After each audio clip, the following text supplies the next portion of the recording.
I've decided that my mother will be moving in with us next week, Kevin declared, his eyes locking onto mine. I nearly choked on my coffee. Excuse me? Without discussing it with me? We can't have her here, I rebutted, my voice trembling with a mix of shock and anger. Kevin leaned back, unfazed by my reaction. It's not up for discussion, Jenna. Mom's been through a lot since Dad passed, and she needs our support. My heart raced as I processed his words. Elaine, Kevin's overbearing mother, moving in? The mere thought sent shivers down my spine. But this is our home, Kevin. We should have talked about this first. He scoffed, dismissing my concerns with a wave of his hand. Don't be dramatic. It's just temporary until she gets back on her feet. I bit my tongue, knowing from experience that arguing further would be futile. Kevin had made up his mind, and my opinion didn't matter. Still, I couldn't shake the sinking feeling that this would be the beginning of a nightmare. As the days ticked by, the knot in my stomach tightened. I thought back to when Kevin and I first met, how charming and attentive he was. But over the years, that spark had faded, replaced by a growing indifference and a prioritization of his own needs over our relationship. The morning of Elaine's arrival, I braced myself. But nothing could have prepared me for the chaos that ensued. Movers poured in, hauling not just a few suitcases, but an entire household's worth of belongings. What's all this? I asked, my voice barely audible over the commotion. Elaine swept in, her presence as domineering as ever. Well, dear, I couldn't possibly leave my precious belongings behind. This is just temporary, after all. I shot Kevin a pleading look, but he simply shrugged, already retreating into his usual detached state. As the movers began rearranging our living room to accommodate Elaine's furniture, I knew my life as I knew it was over. That evening, I called Megan, my best friend and confidant. Tears streamed down my face as I poured out my frustrations, feeling more alone than ever in my own home. I don't know what to do, Meg, I confessed. It's like Kevin doesn't even see me anymore. And now, with his mother here, I feel like an outsider. Megan's soothing voice offered little comfort. You have to stand your ground, Jen. This is your home too, and you can't let them walk all over you. But as the days turned into weeks, Elaine's presence became increasingly suffocating. She took over my kitchen, rearranged my carefully curated decor, and inserted herself into every aspect of our lives.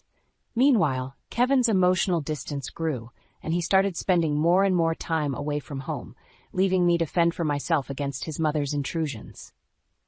With each passing day, Elaine's presence grew more oppressive, her tentacles snaking into every nook and cranny of our once peaceful home.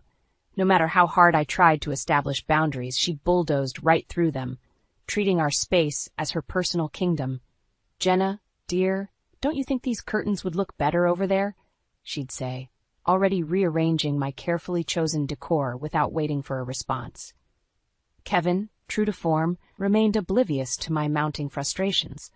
Whenever I tried to broach the subject, he'd brush me off with a dismissive, "Mom's just settling in," or "she means well." Meanwhile, his absences from home became more frequent and prolonged. Business trips, he'd claim, but I couldn't shake the nagging suspicion that something more sinister was afoot. One evening, as I pored over our bank statements, a disturbing pattern emerged. Large sums of money, thousands upon thousands, had been steadily disappearing from our joint accounts. My heart raced as I cross-referenced the dates with Kevin's supposed business trips. Desperate for answers, I reached out to an old acquaintance, Greg Wilson, a private investigator with a reputation for discretion. If Kevin was up to no good, Greg would uncover the truth. "I need you to tail my husband," I whispered into the phone, my voice trembling with a mix of fear and determination. "I think he's hiding something from me." Greg agreed without hesitation, and the following weeks were a whirlwind of clandestine meetings and hushed conversations as he fed me crumbs of information. "Your husband's been frequenting some unsavory establishments," he reported one afternoon, sliding a manila envelope across the table. Inside were grainy photographs of Kevin entering a seedy-looking casino, his face obscured but his gait unmistakable. My world shattered in that moment, the realization hitting me like a ton of bricks. Kevin, the man I had once loved and trusted, was gambling away our savings, our future, all while letting his mother infiltrate and undermine our home. Confronting him was an exercise in futility. "You're overreacting, as usual," he sneered, his eyes cold and devoid of remorse. If you can't accept the way things are, then maybe you should leave. The venom in his words stung, but I refused to back down. This was my life, my home, and I would be damned if I let him and his wretched mother take it all away from me. With trembling hands, I dialed Megan's number, my voice thick with unshed tears. "I need your help," I choked out. "Kevin, he's been lying to me, stealing from me, and his mother, she's taken over everything." Megan, bless her soul, didn't hesitate. "Pack a bag and come stay with me," she urged. "We'll figure this out together, I promise." As I stuffed my belongings into a suitcase, a newfound sense of determination washed over me. Kevin and Elaine had crossed a line, and they would pay for their betrayal. This was just the beginning. Elaine's domination of our home only intensified after I moved in with Megan. Like a malignant tumor, she metastasized into every corner, leaving no space untouched by her overbearing presence. "That woman has no boundaries," Megan fumed as I recounted the latest indignity. Elaine had redecorated our bedroom without permission, tossing out cherished mementos in favor of her gaudy knickknacks. I could only nod, the lump in my throat threatening to choke me. Kevin's betrayal cut deeper than any wound, but it was his mother's insidious meddling that twisted the knife. With each passing day, Kevin grew more distant, his visits to the house growing increasingly rare.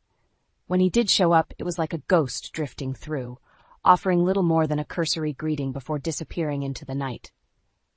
"Working late," he'd mumble, his eyes downcast, unable to meet my gaze.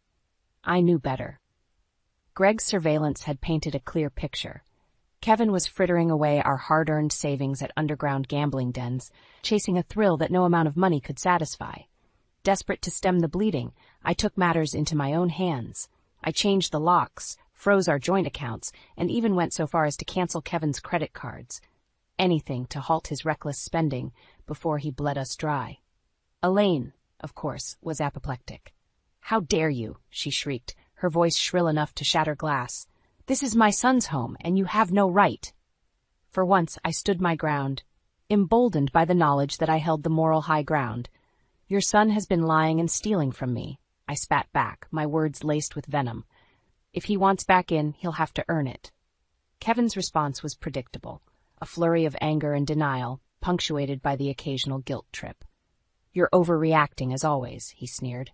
"If you loved me, you'd trust me." But I was done being manipulated. With Megan's unwavering support, I dug in my heels, determined to uncover the full extent of his misdeeds. It was a war of attrition, with Elaine and Kevin launching salvo after salvo of emotional and psychological attacks. But I was no longer the meek, deferential wife they thought they knew. This was my life, my home, and I would fight tooth and nail to protect it. Each night, as I lay awake in Megan's spare room, my mind raced with possibilities. How far had Kevin's deception gone? What other secrets lurked beneath the surface? And, perhaps most pressing of all, how could I make them pay for their betrayal? Revenge, once a fleeting thought, had now taken root, a burning ember that I stoked with each fresh indignity. Kevin and Elaine had awoken a fury within me, and by God, they would reap the whirlwind. As the weeks dragged on, my suspicions about Kevin's financial misdeeds only deepened.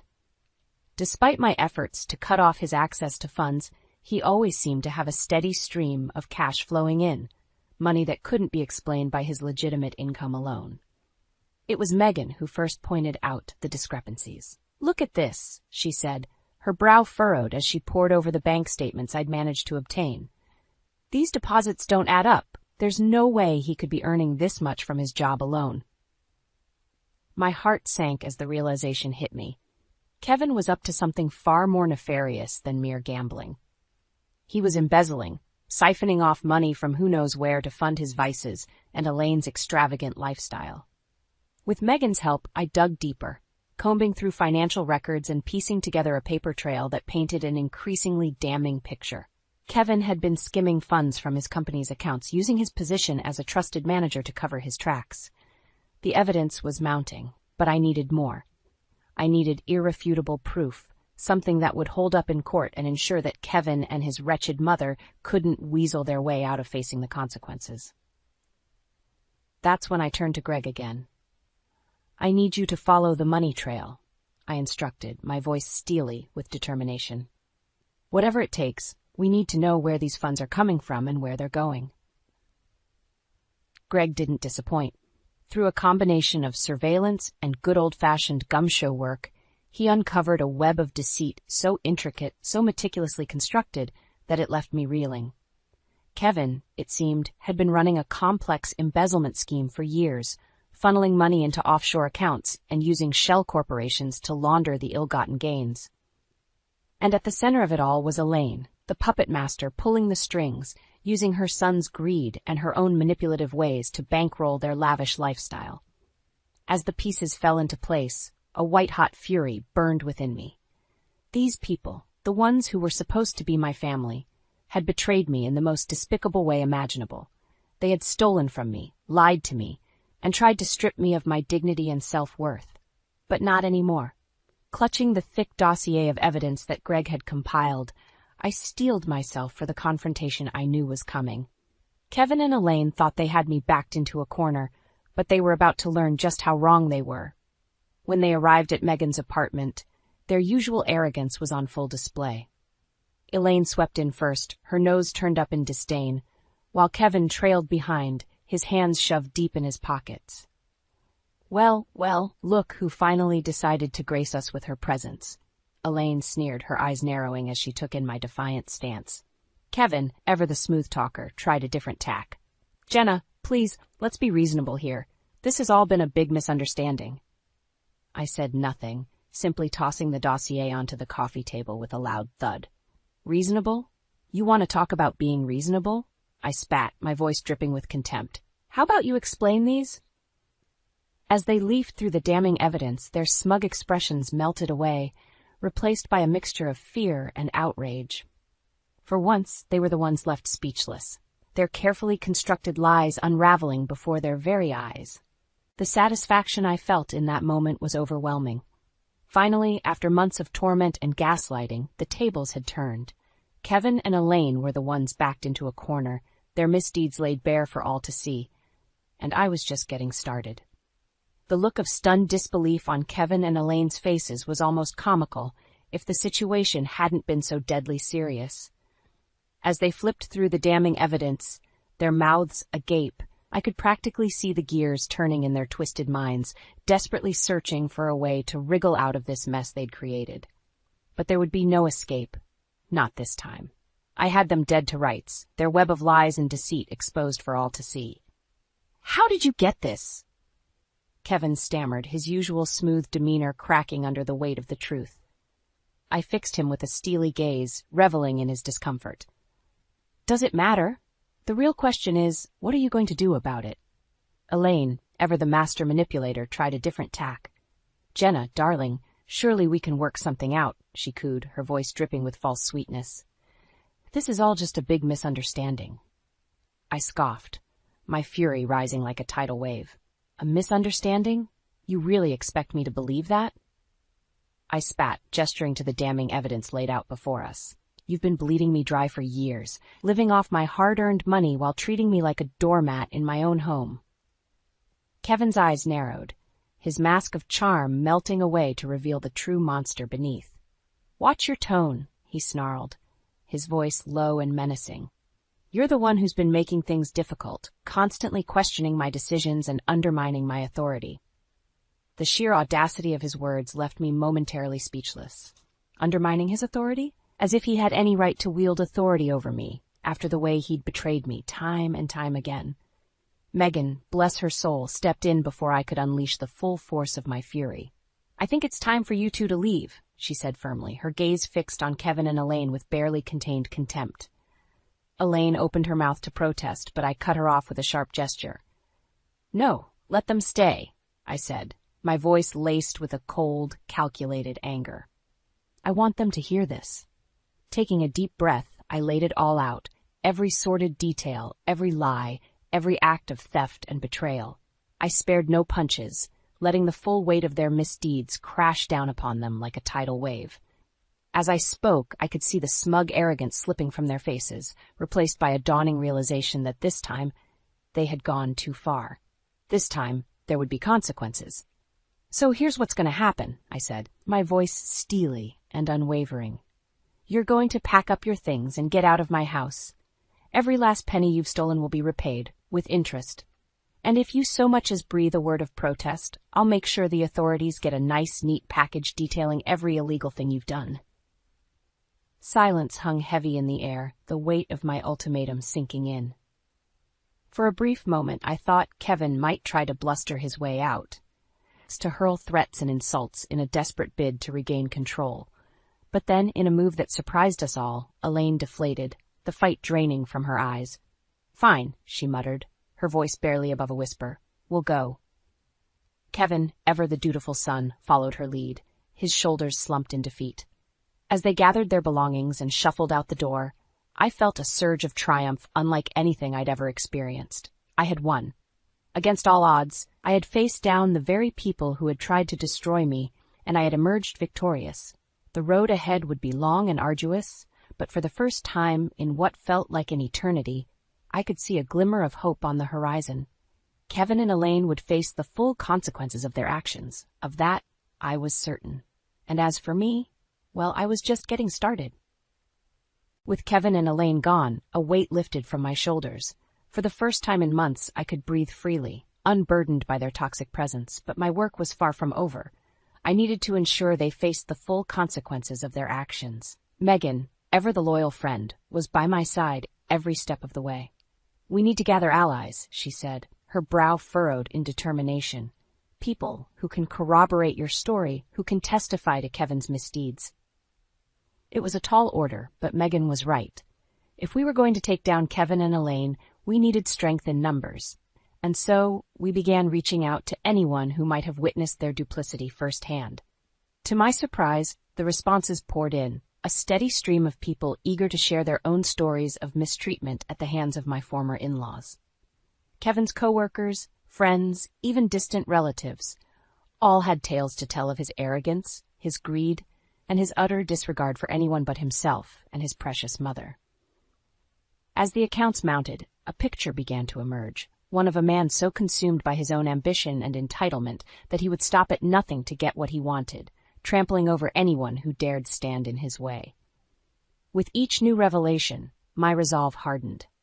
These people, these victims, deserved justice as much as I did, and I would be the one to deliver it, no matter the cost. The plan was simple, yet audacious. We would gather our allies, our evidence, and our collective fury, and unleash it all in one fell swoop. A public spectacle, a reckoning of sorts, where Kevin and Elaine would be forced to confront the full weight of their misdeeds. The opportunity presented itself in the form of a company gala, a lavish affair that Kevin had once reveled in, strutting about like a peacock in his designer suits and basking in the admiration of his peers. This time, however, the tables would be turned. As the guests arrived, dressed to the nines and sipping champagne, a palpable buzz of anticipation hung in the air. They knew something was afoot, but few could have predicted the bombshell that was about to drop. When the moment was right, I took the stage, my heart pounding in my chest. With Megan and our assembled allies flanking me, I laid it all bare. The lies, the deceit, the embezzlement, and the emotional torment that Kevin and Elaine had inflicted upon us all. The reaction was instant and visceral. Gasps of shock and horror rippled through the crowd, punctuated by the occasional cry of outrage. As I spoke, presenting the meticulously collected evidence, I could see the realization dawning on their faces. The man they had once admired, the man they had trusted, was nothing more than a fraud, a snake in the grass. And then, like a coup de grace, I unveiled the final piece of the puzzle. Video footage, obtained through Megan's resourcefulness, of Kevin and Elaine brazenly spending their ill-gotten gains on lavish vacations and extravagant purchases, all while pretending to be pillars of the community. The silence that followed was deafening, a collective intake of breath as the full scope of their betrayal sank in. And in that moment, I knew we had won. Kevin and Elaine, their faces twisted into masks of rage and humiliation, could do nothing but slink away, their reputations in tatters, their carefully constructed facade crumbling around them. As the dust settled and the crowd dispersed, murmuring in disbelief, I felt a sense of profound catharsis wash over me. The path ahead would be long and arduous, but for the first time in years, I could see a light at the end of the tunnel. Kevin and Elaine would face the legal consequences of their actions, of that I was certain. But more importantly, they would never again be able to inflict their poison on anyone else. Their reign of terror was over, and I, Jenna Taylor, had been the one to bring them to their knees. It was a victory hard won, but oh how sweet it tasted. The fallout from the disastrous gala was swift and merciless. Within days, Kevin had been unceremoniously fired from his cushy corporate job, his reputation in tatters. Elaine, too, found herself cast out from the social circles she had once lorded over, her name now synonymous with greed and deceit. As for me, I watched their downfall with a mixture of satisfaction and grim determination. This was just the beginning. The first step in holding them accountable for the pain and suffering they had inflicted upon me and so many others. With the evidence we had painstakingly gathered, it was only a matter of time before the legal system caught up to them. My lawyer, a bulldog of a woman named Samantha, wasted no time in filing charges for embezzlement, fraud, and a host of other white-collar crimes. They'll try to wriggle their way out of this. You know, Samantha warned me, her steely gaze fixed on the mountain of documentation before us. People like them always do. They'll plead ignorance, shift blame, anything to avoid taking responsibility. I nodded grimly, my jaw set. Then we'll be ready. We'll make sure they can't escape the consequences of their actions, not this time. True to Samantha's prediction, Kevin and Elaine fought like cornered animals, deploying every legal maneuver and underhanded tactic in their arsenal. But we were prepared, our case airtight and our resolve unshakable. As the legal proceedings dragged on, I took a perverse pleasure in watching their once lavish lifestyle crumble around them. The fancy cars, the designer clothes, the ostentatious jewelry, all of it was slowly stripped away, piece by piece, as their assets were seized and their ill-gotten gains clawed back. Elaine, in particular, seemed to take the loss of her material trappings the hardest. I'll never forget the look of abject horror on her face as the movers carted away her precious antiques and curios, the very things she had prioritized over basic human decency. "You'll pay for this, you ungrateful wretch," she screeched at me, her eyes wild and her perfectly coiffed hair askew. "You've ruined us, destroyed everything we built." I met her vitriol with a steely calm unbowed by her theatrics. "You did this to yourselves," I replied, my voice level. All I did was expose the truth. Kevin, ever the more composed of the two, tried a different tack. In the rare moments when we found ourselves face to face, he would adopt a sickly sweet tone, his words dripping with false sincerity. "Jenna, please, let's put all this nastiness behind us," he would implore, his eyes pleading. "We're family, after all. Surely we can work something out for old time's sake." But I was no longer the naive, easily manipulated woman he had once known. The scales had fallen from my eyes, and I saw him for what he truly was, a snake, a parasite who had fed off my kindness and trust for far too long.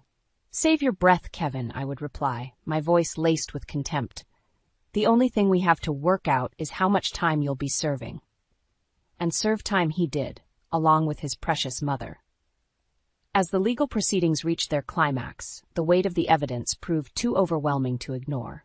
Kevin was slapped with a lengthy prison sentence for his financial crimes, while Elaine received a hefty fine and probation for her role in the scheme. As they were led away in handcuffs, I couldn't help but feel a sense of vindication. For too long, these people had operated with impunity, trampling over anyone who dared stand in their way. But no more. They had finally been brought to heel, their lofty airs and delusions of grandeur shattered. It was a bittersweet victory, to be sure. The scars they had inflicted upon me would never fully heal, and the months of anguish and betrayal could never be undone. But in that moment, as I watched them being hauled off to face the consequences of their actions, I knew that I had emerged from this ordeal stronger, more resilient, and more determined than ever before. Kevin and Elaine had tried to break me, but in the end, it was I who had broken them. With Kevin and Elaine finally behind bars, a weight lifted from my shoulders. The long, arduous battle had taken its toll, but I had emerged victorious. Battered, perhaps, but unbroken. As I stood in the spacious living room of my new apartment, surveying the sleek minimalist decor, I couldn't help but marvel at how far I'd come.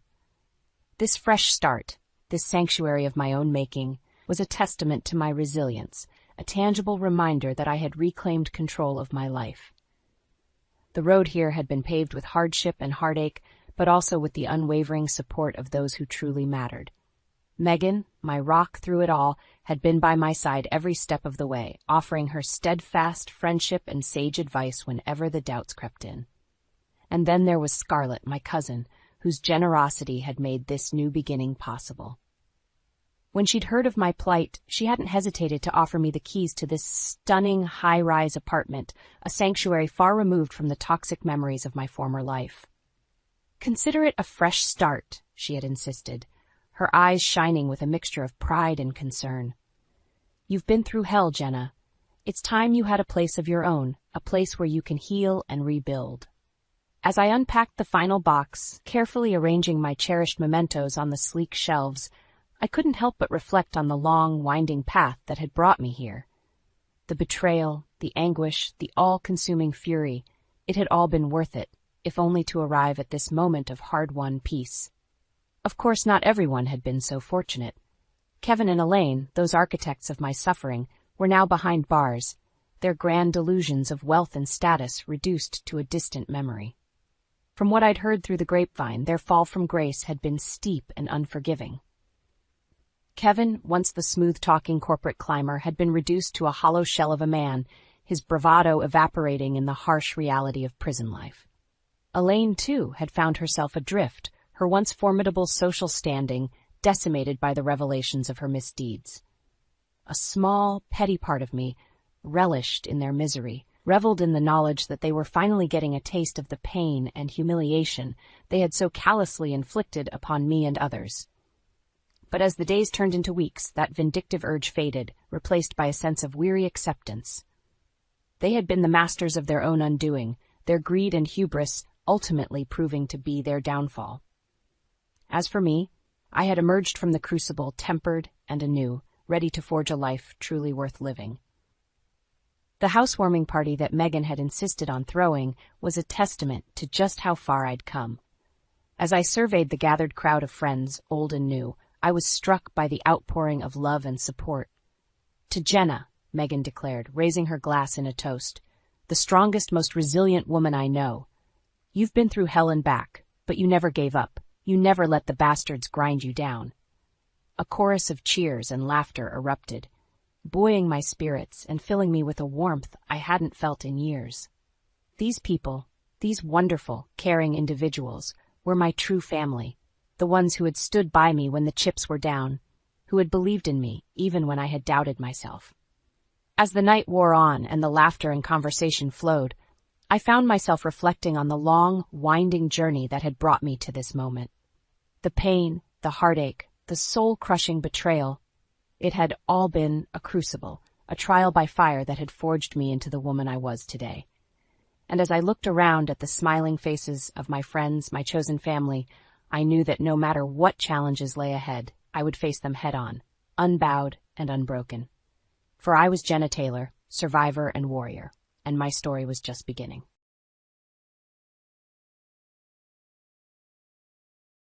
"I'm telling you to get out!" My husband yells at me, glaring at me. "Oh, divorce at last." I sigh. He smiles at me and says, "You're defective, so you're no longer needed." I'm beyond angry. It's pathetic. "Don't worry, there's a woman out there who will give birth to my baby." The ex-husband who left me and remarried the woman he cheated on me with. Look how miserable he turned out. My name is Annette. I'm a housewife. I'm 35 years old, and I'm trying to conceive.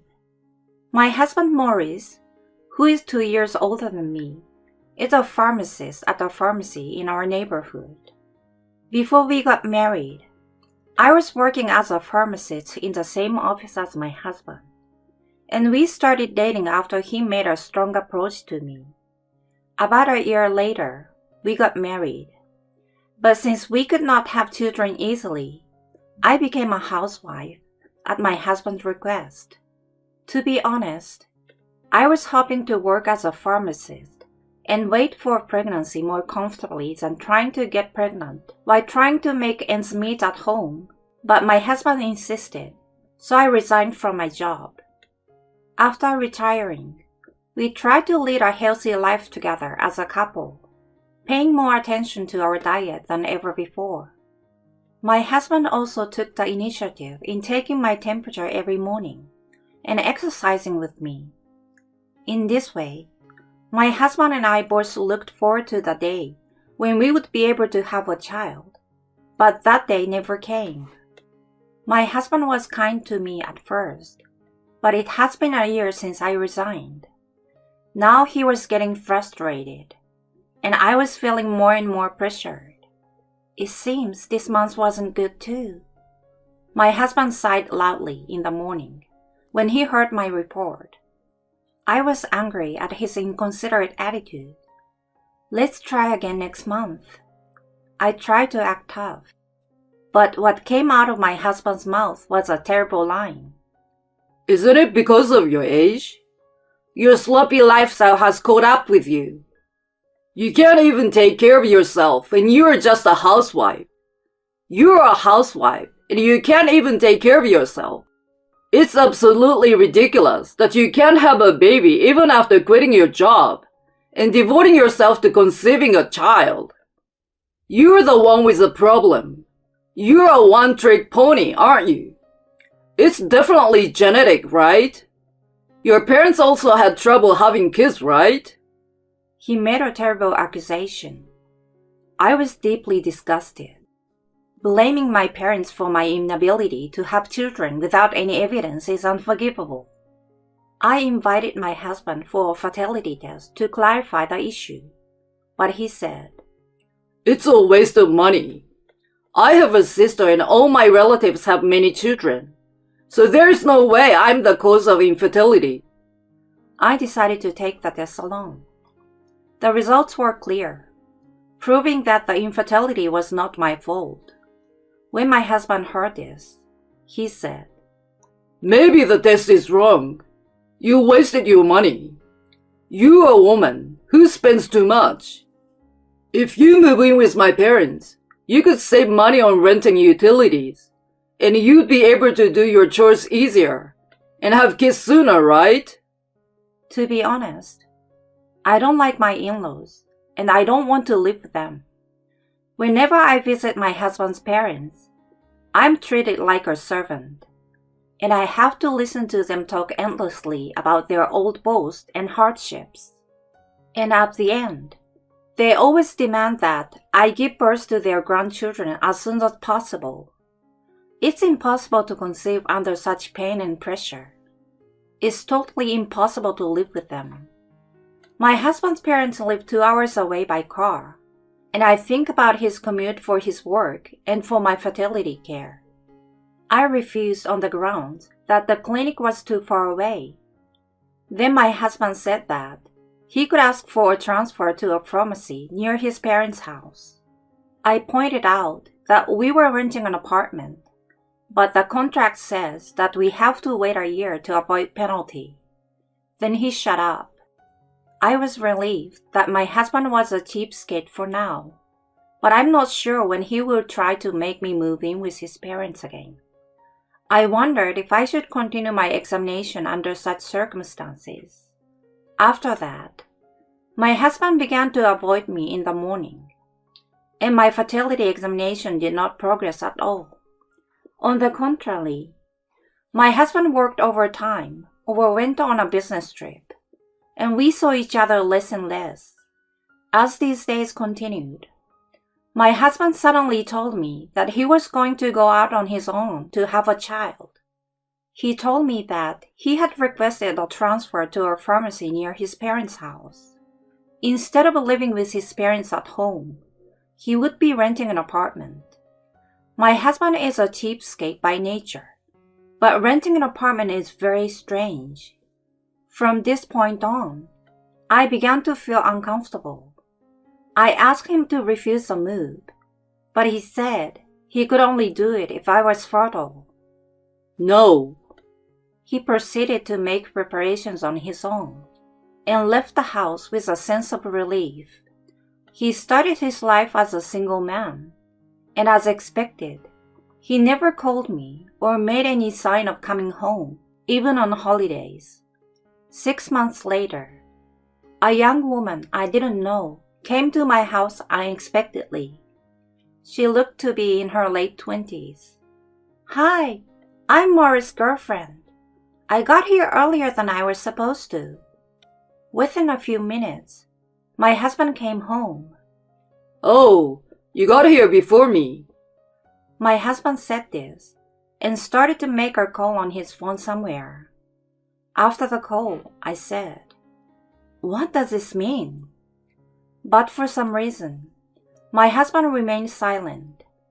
Then, the intercom suddenly rang. It was my in-laws. "Did you call them?" I retold the truth in front of the family. "I'm getting remarried to someone who will bear my child. This woman is pregnant, so you are done. Get out now." He keeps talking and said something I don't understand, and hands over the divorce papers. "Wait a minute. What do you mean she's pregnant? Does it mean you had an affair? I'm not infertile." I asked him questions one after another. "You're the kind of person who can't have a baby. Just shut up and leave." "What's going on? Explain yourself." I questioned him some more, and now my father-in-law intervened. "That's enough. We're gonna have the baby we always wanted. The best thing you can do now is leave." "I'm talking to my husband because I can't get through to him. So why are you two here?" Morris sighed heavily. "Huh? That's enough. We don't need to talk about it. You're lucky you don't have kids, or you'd be in serious trouble over child support. All you have to do is sign the papers and walk out. It's that simple, isn't it? Now get the hell out." "Why are you saying that all of a sudden?" I thought my husband was going to say something in response to my words, but the woman he was cheating on me with butted in. "Why don't you just leave? It's your fault for not having children, isn't it? Oh, you should wear makeups before you leave. You can't go out without makeup." She said that while smiling at me. My husband looked at me and said, "I mean, you're defective, so you're no longer needed." I was beyond angry and ashamed that he would call me defective. "I understand. I'm divorcing you." I went to get a pen. My husband and the woman with whom he was having an affair with, my parents-in-law, are looking at me with disgusted eyes, as if they were looking at something dirty. I'm sure these people who don't know anything will regret it, but it doesn't matter to me anymore. It doesn't matter at all. I snatched the divorce papers from him and signed them. I packed my personal belongings and left the house. Then I called my parents. I have only been back home a few times since I got married. My parents told me to come home at once. I stayed overnight in a hotel in the meantime and returned home the next morning. A month later, I got a call from my ex-husband. "Hey, what do you mean alimony?" He sounded very impatient. I had obtained evidence of my husband's infidelity from a detective agency. When I felt uncomfortable with his behavior, I immediately asked the agency to investigate. With that evidence, I retained a lawyer and filed a claim for alimony. I guess he got the papers. "I'm not going to pay it. You're the cause of the divorce. You should pay the alimony." My ex-husband kept spouting off one nonsense after another. After listening to him for a while, I thought there was nothing I could say to him. "I have retained a lawyer. Please do not contact me directly." I said that and hung up the phone. I blocked his number and email address as well. I shrugged at the thought of not having to listen to his rantings. A few days later, he came to my parents' house. I had goosebumps and a feeling of disgust at what he was doing. I didn't want him to enter the house or even the front door, so I decided to go out the front door to deal with him. He told me that he was already thinking of divorce, even though he was supposed to be living with his new wife. I could guess why he wanted a divorce. So, why come all the way over here to talk to me about it? Why don't we start over? Marrying that woman made me appreciate you all over again. Huh? How is that possible? Don't say that. Just because we've been apart for a little while doesn't change the fact that I love you. It was so stupid that I had to laugh. If you're laughing at me, then you forgive me, don't you? Huh? Don't be silly. I wanted to stop this, but I suddenly thought of something and changed the subject. That's right. The woman you are having an affair with, Gladys, right? Hey, how do you know her name? She didn't introduce herself, did she? My ex-husband sounded surprised that I knew her name. Of course I know her name. I've had a professional investigator look into it, and I've sent a certified letter to demand alimony. My ex-husband seems to confirm this. So, about her. She can't get pregnant, can she? That's why you're trying to get back together, isn't it? How do you know about that? Just how much do you know? The truth is, the day you asked me for a divorce, I knew she wasn't pregnant. Because the pictures taken by the agency during their investigation showed her having drinks with another man at a restaurant. While you were working during the day, she was having fun with another man every day. Pregnant women aren't supposed to drink alcohol heavily. My ex-husband seems to give up and started talking about her as if he was complaining. She has a bad habit of having a relationship with too many men, and she got a bad disease that makes it difficult for her to conceive naturally. She loves to play with men, but she also wants to get married. So she set her eyes on my ex-husband, who is a pharmacist and has a stable income. All you did was tell me to get out. You didn't listen to me, so I did what you told me to do. If I had told you all that before we got divorced, you wouldn't be in this mess, huh? My ex-husband suddenly sounded depressed and victimized. I remembered his words at that time, and it made me angry. You cheated on me. You're the one at fault. It doesn't matter now, so don't ever ask me again. You're bothering me, I said, and locked the front door. He continued to ring the doorbell and yell at me. I called the police, and 2 policemen came and took him away. I recorded today's incident on my intercom, in case it might come in handy someday. 20 years later, I was shopping downtown when, to my surprise, my ex-husband approached me. I hadn't seen him in 20 years. He looked very shabby. He looked terribly dirty, though it was inevitable after so many years. It's lonely being single, huh? So you have no choice but to hang out with your younger colleagues on your days off. He still talks down to me. But it's not my junior colleague beside me. It's my child. It's my own daughter, the one I gave birth to. I turned out to be all right. It happened on the last night I spent with him. On that last day, miraculously I became pregnant.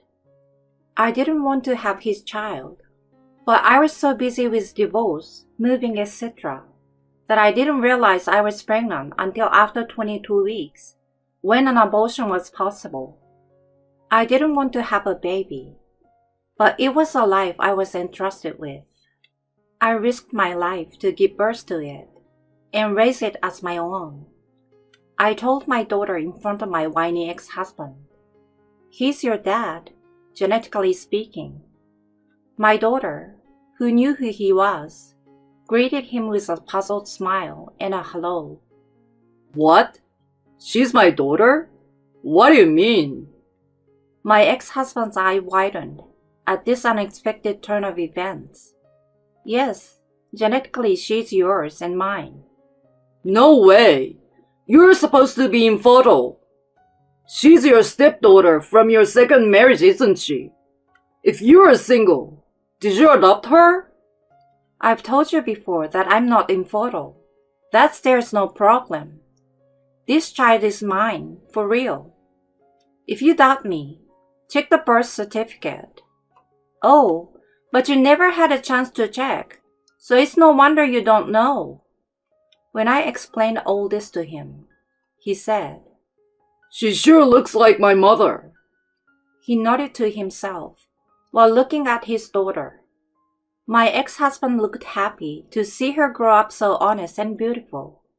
He seems to have gotten carried away. Please let me walk down the aisle with you when you get married. But my daughter said, No way, you're not invited, and I don't know if I'm getting married. I have to be careful not to fall for a guy like you. My ex-husband stared at her in shock. What did you teach her? Did you teach her all kinds of nonsense? He yelled at me, which made the shoppers around us feel bad. My daughter reminded him to be quiet and said, No one told me anything about you. They told me that you divorced because you just didn't get along. But when I was in middle school, I found Mom's diary and the video of you yelling at her on the front porch, and I understand what kind of man you are. And today, I see that you're a terrible man. My ex-husband can't even talk anymore. If I had grown up around you, I would have had a hard time dating because I had the wrong standards for a man. Thank you so much for divorcing him and taking such good care of me. She smiled at me. I'm so glad I gave birth to a daughter I love and took good care of her. I'm thankful that I was able to raise her to be a kind and smart girl who loves her mother. My ex-husband looked devastated and disappeared without saying goodbye. In fact, I had heard about my ex-husband from a former colleague. He and the woman he cheated on me with are still together without divorcing, but they are still childless. His narcissist attitude has become a problem at his workplace, and it seems that no matter where he goes, he is always transferred to a different location. The other woman has not been able to adjust to his new place of work and has become a lazy pig who stays at home. I'm convinced that I made the right choice in divorcing him at that time. And although I could not afford luxury, I'm glad that I raised my daughter by myself. My daughter is my precious treasure. She's my best friend and my best ally. She is an adult now, but I will do my best to take care of her health so that I can gently watch over her and help her anytime I need to. I will continue to love her with all my heart. My daughter doesn't seem to be planning to get married yet, but I hope she will have a happy married life. I don't want my daughter to get married to a man like my ex-husband. She won't be cheated on. I just hope. And if she ever suffers from infertility, I sincerely hope that she and her future spouse will work together to overcome it by supporting each other.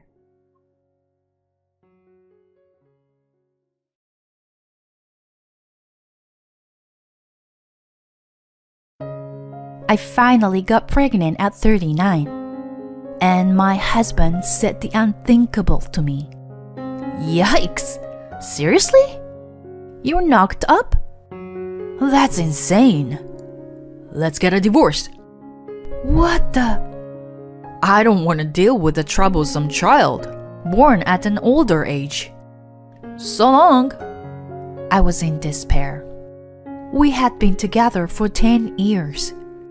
But there was no marital bond between us. My only hope was the life in my belly. I was going to do whatever it took to make the child happy. even if I was alone. I vowed to raise it with lots of love and care. 20 years has passed. When my child grew to adulthood, I bumped into my ex-husband. There was a woman who was disproportionately young and beautiful by his side. He looked at my adult son's face and then at mine and exclaimed, "Whoa, you really did have a child. Insane. Well, I can see that he's managing well. But is he without any disability? After all, you're still a caregiver, right? How pity." His never-changing abuse remarks came out. My gut boiled. But before I could slap him, I noticed the woman beside him turn pale. "Shut up! Stop talking now!" What the hell? "Don't you know who he is?" Huh? No. My name is Emily. I'm a single mother of my son. I had dreamed of one thing before my marriage: have a happy family with a husband and kids. I didn't mean to wish for anything grand.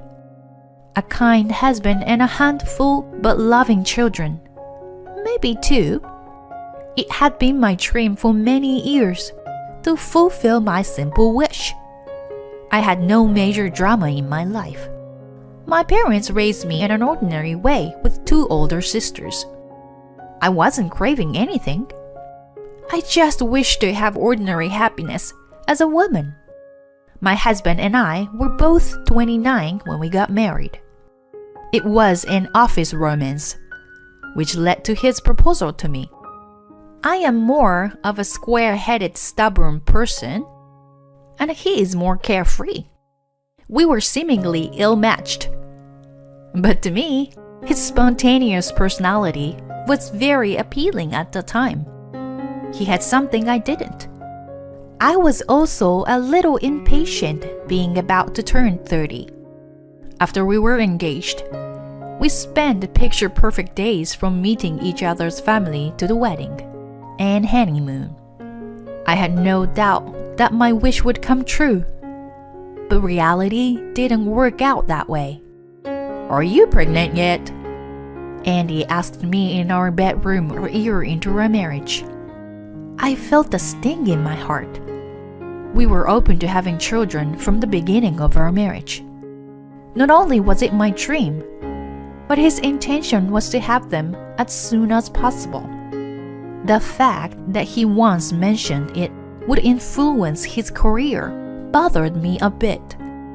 But he was positive about it, at least. We never missed an opportunity, even if the pace was a bit overwhelming. Still, there was no sign of conception in my stomach. Maybe there's some problem with you. That's something I'll have to look into properly. If you say that, you've got to help out too. Whether or not we have a baby is both of our responsibility. Are you saying I got a problem? No way. It can't be me. I'm not saying that. Isn't it usually an issue on the female side? If you're going to the hospital, make sure you get checked properly. I can't last long if I have to keep shooting like this for nothing. Don't say it like that. My heart sank at his vulgar remark. We had no idea which one of us had a problem at that point. Yet, he sounded like he'd already decided that it was my fault. He blamed me because I couldn't conceive like average women. I was driving myself crazy and was slightly neurotic. I went to the hospital numerous times, but the doctor couldn't find anything obviously wrong with me. When I told Andy this, he reluctantly went for a checkup as well. But both of us turned out to be fine.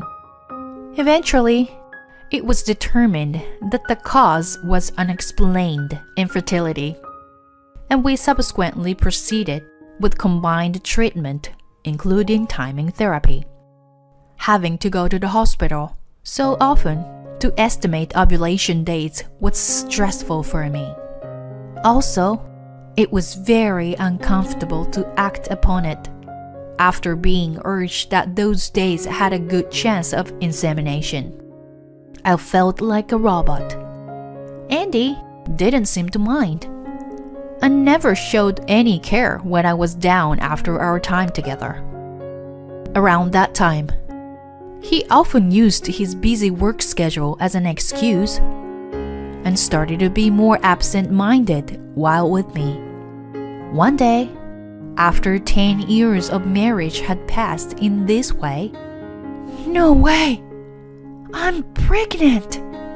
When I was told the result of the test at the hospital, I was too astounded to realize that I finally got my long-cherished wish of over 10 years. And I couldn't think straight at first. It was way overdue. For 10 years, all I could think about day after day was getting pregnant. And I was repeatedly discouraged by the test results. Those days finally paid off, and I was blessed with a long-awaited baby. 12 weeks pregnant. It was an irreplaceable treasure for me. I joyfully called Andy to share the news. "Listen, honey, I'm finally pregnant. We're having a baby." Hold on. I'm in the middle of dealing with some issues at work. Tell me when I get home.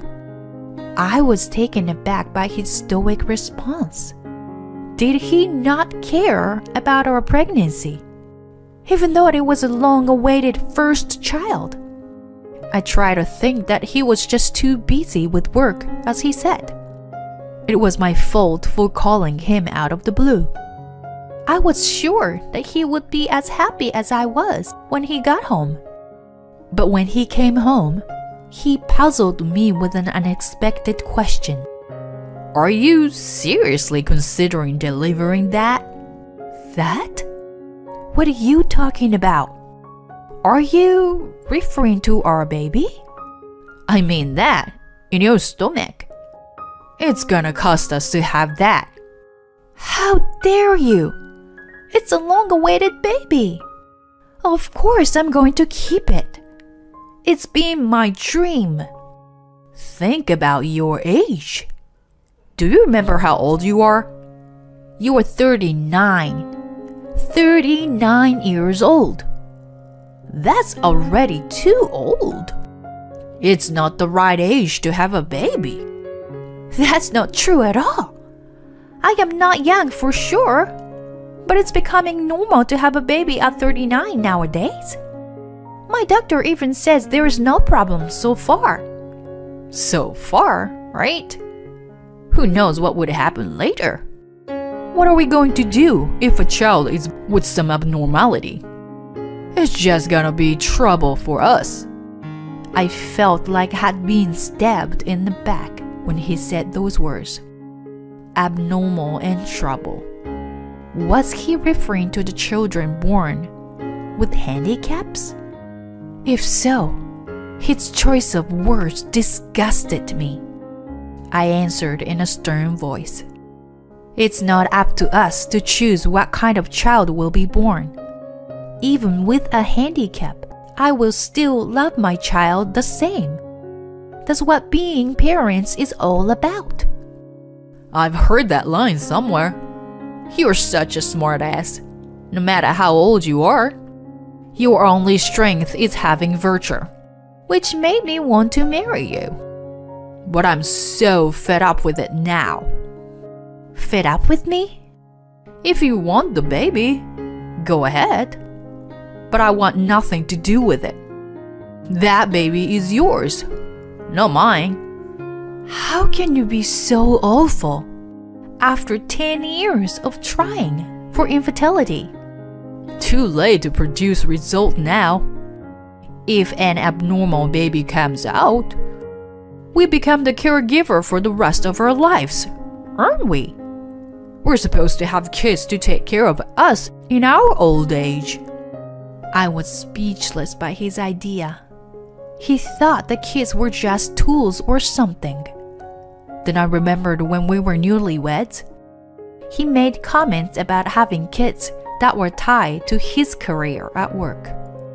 Apparently, in his mind, they were just things to help him in his life. I couldn't hold back my anger. I wanted to slap him. But before I could, he confronted me with something even more painful. If it comes to this, there's only a divorce left. I've been really sick and tired of you. When you couldn't get pregnant, you were depressed. How can you expect me to stay married to an old woman who finally got pregnant? Do you really mean it? I sure do. Let's go see a lawyer now, if you want. But I never agreed to alimony. I suffered for 10 years with your infertility. I should be the one who'll be compensated. You're such a... I was beyond disgusted and speechless. I had no problem getting rid of a husband like him. For the sake of my unborn child, it would have been wise to leave such a father once and for all. A month after I found out about my pregnancy, we filed for divorce. I didn't ask him for a cent as he wished. In exchange, I got him to agree that he would never have any contact with our child. He laughed and eagerly accepted it. But I never wanted my child to know that the father was awful. After our separation, I went back to my parents' house. They, both well over 70 years old, welcomed me back with open arms. Just coming out of a terrible ordeal, their warmth made me cry in front of them. What I went through was dreadful. I wailed, clinging to my parents. But I never forgot to be strong from then on. It was a duty of a mother. I promised myself that no matter what kind of child was born, I would make sure that he or she and I would be happy together. Then, a long time passed, 20 years after the divorce. My son Terry grew up without a problem. Andy's concern was unfounded. Terry was born in perfect health. Rather, he was too good to be my son. He had done well academically since he was little. And when it came to athletics, he was as good as anyone in his grade.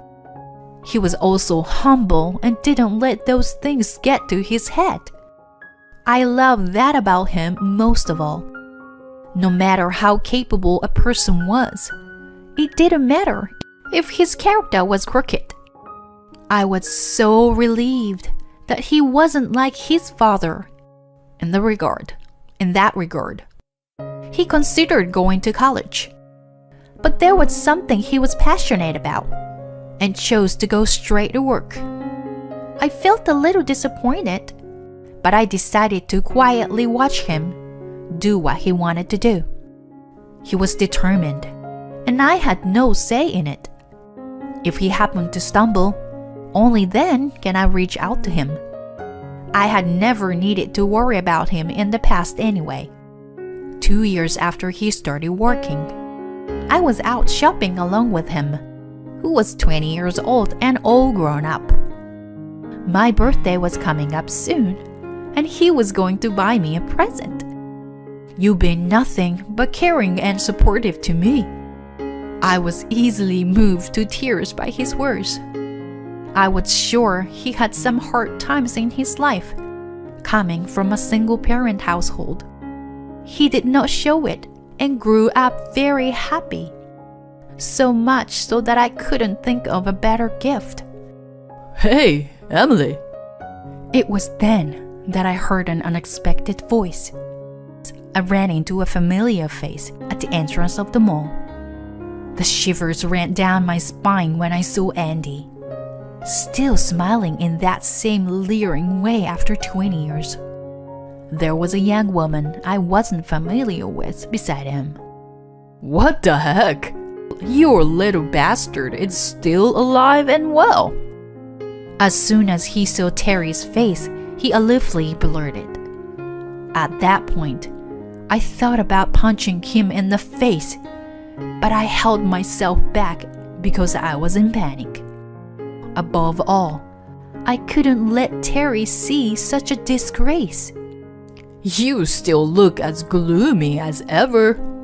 You haven't seen me in 20 years. Why can't you try to be friendlier? I know you can't do that.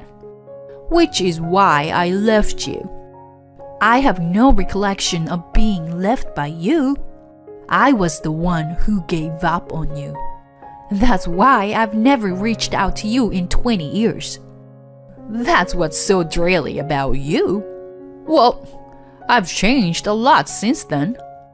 I have a new wife and a kid who's about to start college. You have a very young wife. Wonder how you fooled her. Don't be jealous, Emily. Can't help it, I'm popular, right? My wife Susan and I got married when she was 25. It was right after our divorce was finalized. So, 19 years ago. I'm still thriving at night. I don't want to know such a nasty thing. Remarry or whatever. Not my business. You've been irrelevant to us anyway. Hey, don't be like that. I do sympathize with you. It must have been hard to raise him on your own. On top of it, that kid is a failure. Does he still need nursing? Or can he at least change his own diapers? How dare you? I lost my patience and was on the verge of throwing the bag at him. It was Terry who stopped me immediately. Even after hearing his father's harsh words, he remained resolute. Calm down, Mom. Don't take anything this guy says seriously. As you said, we have nothing to do with him.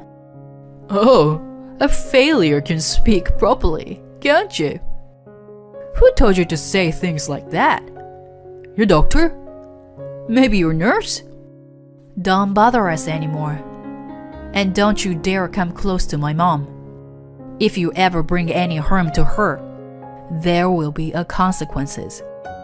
What a joke! What can a boy like you do against me? You are a failure from birth. I'm a police officer. When Terry told him, he clearly became agitated. Terry went into the police academy right out of high school. He wanted a job where he could help people. That was the path he chose, instead of going to college. He had graduated from the police academy and was on duty at the local precinct. It may have come as a surprise to Andy, but even more surprised was Susan, who stood quietly beside him, listening to the conversation. She was holding her mouth and pointing her finger to Terry's face. Her fingertip was trembling. Police officer? He can't be. Are you my father's? What the hell are you saying, honey? This bastard sure can't be connected to your father. You're in trouble. Don't cross him. You could even lose your job. Calm down, honey. What are you suddenly... She dragged Andy by his arm, regardless of his inability to get her point. And they kept walking away from Terry and me. Andy's confused expression until the end made an impression in my head. I too had no idea what just happened. Susan seemed to suddenly run away from us as soon as she recognized Terry's face. What's going on, Terry? Do you know that woman? I don't know. She mentioned her father. Maybe she meant the chief. What he said actually told the truth of the matter. It wasn't until a week after we encountered Andy, that I learned the details. I received a call from Andy for the first time in 20 years. Back then, cell phones were just coming out. And the only thing I hadn't changed since then was my number. Please, Emily, let me speak to my son. What's going on? What do you want from him after all this time? I'm about to lose my job. I had no idea that he was on friendly terms with Susan's father. He sobbed as he continued in the desperate voice. To sum up his story, his current wife, Susan's father, used to be a police officer. Moreover, he was a big deal, as he once has a title of chief of police. There was a newcomer whom the former chief had a great deal of interest in, and that person was my son, Terry. Soon after he was posted, he took credit for catching an arsonist. He became a well-known local police officer early on. That caught the former chief's attention, and Terry was taken care of both at work and private by him.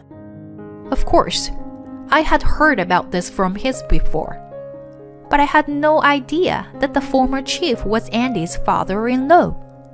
Furthermore, according to Andy's story, the former chief was even planning to set up a marriage for Terry and make him a son-in-law out of love for him. The former chief had a granddaughter in college, and it was an open secret among the family that he would be perfect for her. Of course, he didn't hear that much. I heard my father-in-law is very fond of Terry. He found out that I dumped you guys 20 years ago from the incident the other day. He's outraged now. The old man is long retired, but he hasn't changed since he was a hardcore police chief. I'm sorry to hear that. So what are you trying to achieve by talking to Terry? I want him to talk to my father-in-law. I'm in a position to get a job from him. A job for the security company, you know? Cops have strong connections to each other, don't they? If I get on his bad side, I'll lose my job. That's your own doing, isn't it? That's how little trust he had in you, to begin with. If you were recognized as a decent person, your son's story wouldn't cost you your job. Don't say that. My wife is also very upset when she found out about Terry. She asked me how I could behave like that toward my son. She was the one who told her father, if things continue like this, my wife will leave me too. She's making a wise decision. Because you could be like that with Terry. You might eventually do the same to her child. What goes around comes around. Why don't you just gracefully remove yourself from the equation? Hey, if that happens, would you mind if I live with you at your place? I can't live alone. It's too lonely to be alone in my old age. I'll take good care of Terry too. Too bad. He will be fine without you. Having said that, I tapped on the end button. Andy was ranting to no end. I turned off my phone as well and decided to ignore his calls. To be honest, he deserved to be in the situation he was in. He had caused Terry and me so much pain in the past. So it was his turn to be punished for it. Even if his family threw him out, we weren't going to help him. I was sure that even my son wouldn't want to help people like him. Later on, I heard a rumor on the wind that he was on the street. His wife apparently dumped him in no time. There was no doubt that the former chief had his way. He had even talked to Terry about it. Terry didn't tell me the details, but just said that I didn't need to worry about anymore. Nearing 60 years of age, Andy lost his job and family. It's too late to regret that he should have been happy about my pregnancy back then. Terry and I are living our own lives. We already have a little happiness. It's not exactly what I envisioned a long time ago, but I'm content. My proud son continues to do his job to the best of his ability, for people and for society. My husband thinks I'm only a housewife and continues to treat me badly, but the truth is... Huh? An overseas business trip? Don't you dare tell me such a stupid lie. You're just a housewife. If you keep lying to me any longer, I'll divorce you. My husband doesn't believe my story at all. It seems to me that he doesn't give a damn about me anymore. He just wants a woman to be his housekeeper. What? What the hell is this? Some papers are on the table. When I returned home from a business trip, I found a petition for divorce there. If you don't want a divorce, come to my parents' house and get down on your knees. When I saw that message from my husband, I immediately went outside and got into my car. My name is Ariel. I'm a 35-year-old jewelry artist. My custom jewelry has been selling well lately. The pieces I've created through meticulous work have spread through social networking sites over the years. Now, my annual sales have reached $400,000. It took me a long time to get to this point. Still, the joy of being able to do what I love, it's something I wouldn't trade for anything. I am on the right track with my work. But in my personal life, I have a big problem. That is my husband, Chris. He didn't understand my work and even started making fun of me.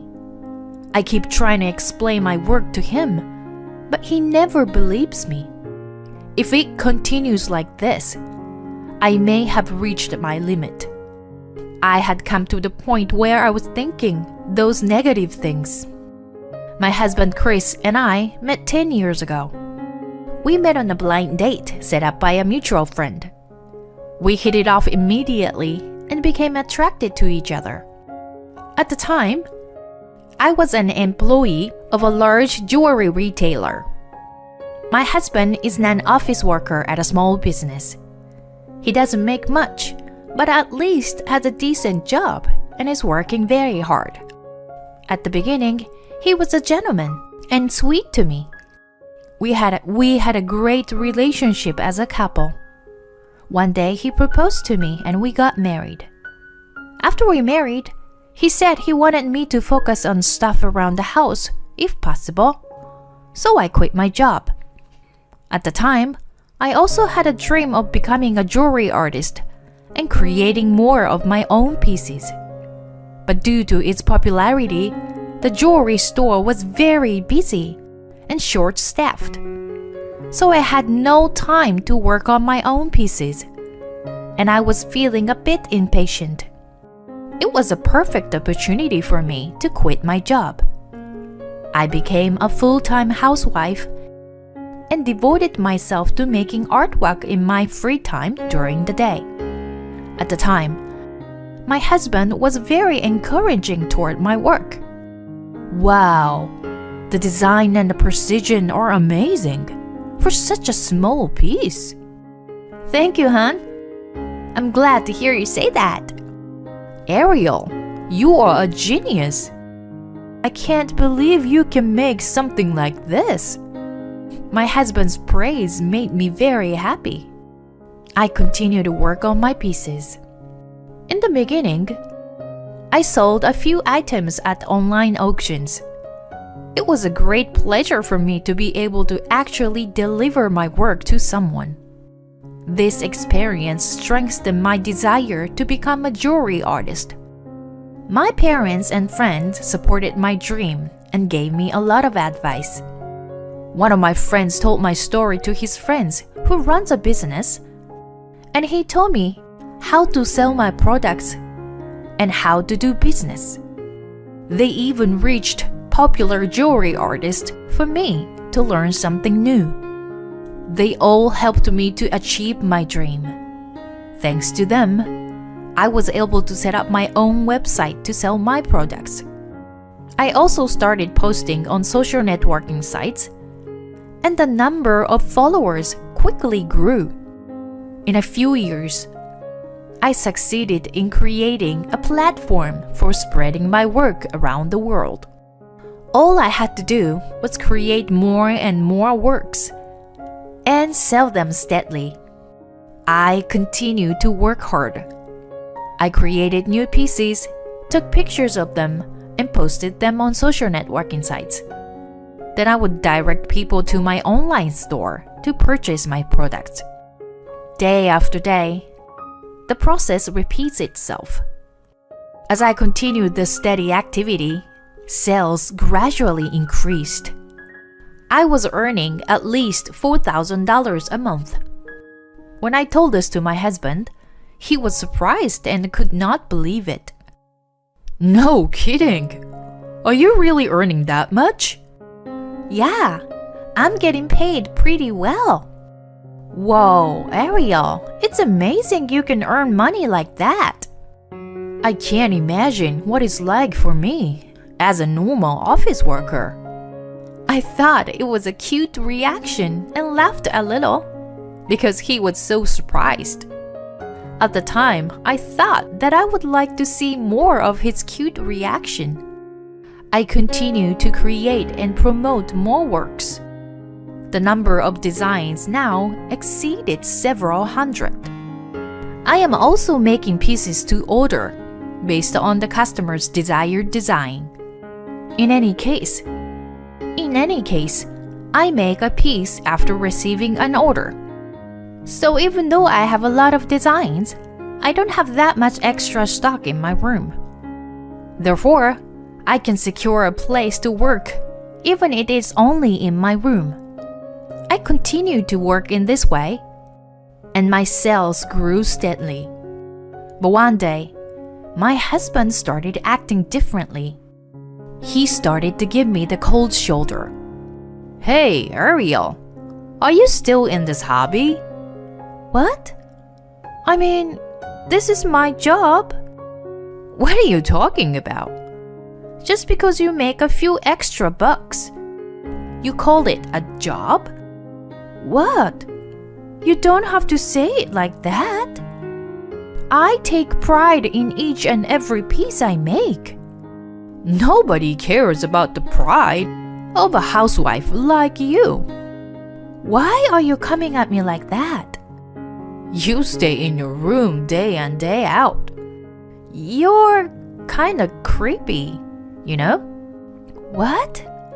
How can you? Besides, I take care of the house properly. I make your lunch every day, clean the house, and prepare dinner, don't I? Of course. You are a stay-at-home housewife. That's what you're supposed to do. No, I'm a stay-at-home businesswoman. Huh? What the heck is that? But at the end of the day, it's just a way for a housewife to kill the time. It's better to take a class or something. That's how my husband dissed my work. While he goes out and works hard at the office, his wife is at home happily creating artwork. My husband felt that this situation was unfair and didn't like it. After that, he started to complain to me about everything. You have time to make such things. You should be more particular about your cooking. Who in the world is going to buy those things? What's the fun of continuing this old-fashioned hobby? I mean, you don't have any talent, do ya? My husband repeated insincere words continued to stress me out. So I started to keep in my room locked up while I worked on weekends. My husband didn't like that, so he started going out on weekends. We had been married for about 7 years. We've been living like this for a long time now. I was hoping that we could be good partners again like we used to be. But he is behaving so badly that I am forced to defend myself. Then, a job offer came my way. It was from a friend of mine who lives overseas. The president of the jewelry company she works for was very pleased with my work. She wanted me to create some new pieces for her company and sell them exclusively to her top customers. Since it was a corporate commission, the reward was quite large. I knew I had to take this on, so I immediately responded with my acceptance. I was going to communicate with the president through a friend, but the president of the company asked me to meet her in person. She wanted me to create a work after getting good ideas for the company's culture.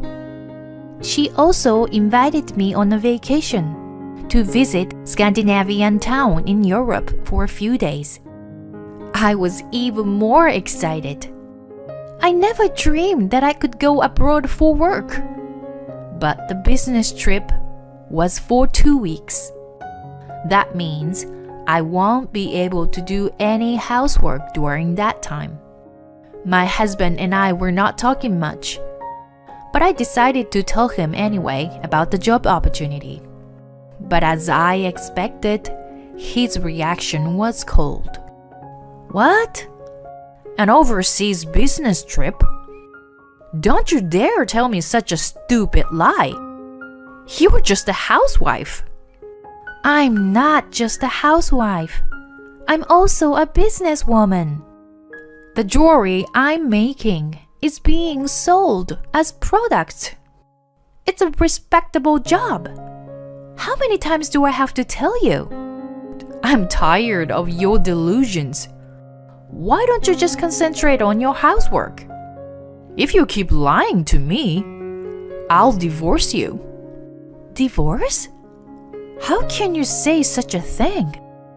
It's because you are a lying piece of shit. My husband doesn't believe me at all. And don't you dare joke about being away from home for 2 weeks. Your job is to prepare food and bath for me and clean my room. He doesn't give a shit about me. He just wants a woman to be his housekeeper. If I kept listening to him, I would let him ruin my big opportunity. So I decided to leave him alone for the time being. I was going on a business trip no matter what he said. So I hurriedly started packing. After a long flight, I arrived in Europe for the first time. The streets of Europe are picturesque in themselves. Even the exterior of an ordinary house was a work of art. Jewelry stores lined the street. I analyzed the features of the jewelry in detail, actually touching and feeling the pieces. The meeting with the president went well. I ate delicious local food and picked out souvenirs for my family and friends. And since I was commissioned by the company, I didn't have to pay for any of it. I thoroughly enjoyed my stay, thinking of all the hard work I had done so far. Ideas for new jewelry keep coming to my mind. I was looking forward to going back home and creating my work. The president of the company is a very trustworthy person with high aspirations. I finished my business trip in a state of excitement, grateful for the good encounters I had made. Meanwhile, I received many messages from my husband, but I decided to talk to him when I got back home and focused on my work. I never responded to him. When I returned home, he had a surprise for me. What is this?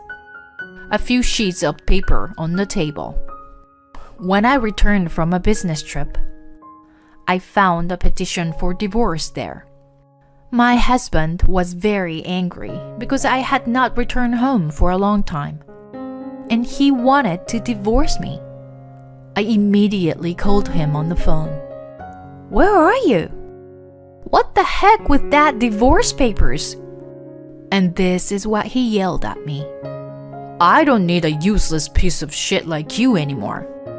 You are so absorbed in the stupid hobbies that you end up skipping chores and traveling overseas. You've got to be kidding me. Who do you owe your luxurious life to? You should know better, Ariel. I felt my love for my husband suddenly disappear. How could he hurl such terrible words at me? Moreover, my husband said to me, If you don't want a divorce, come to my parents' house and get down on your knees. Then I maybe reconsider it. When I heard the words from my husband, I immediately got out and got into my car. I was so fed up with my husband that I decided to file a petition for dissolution.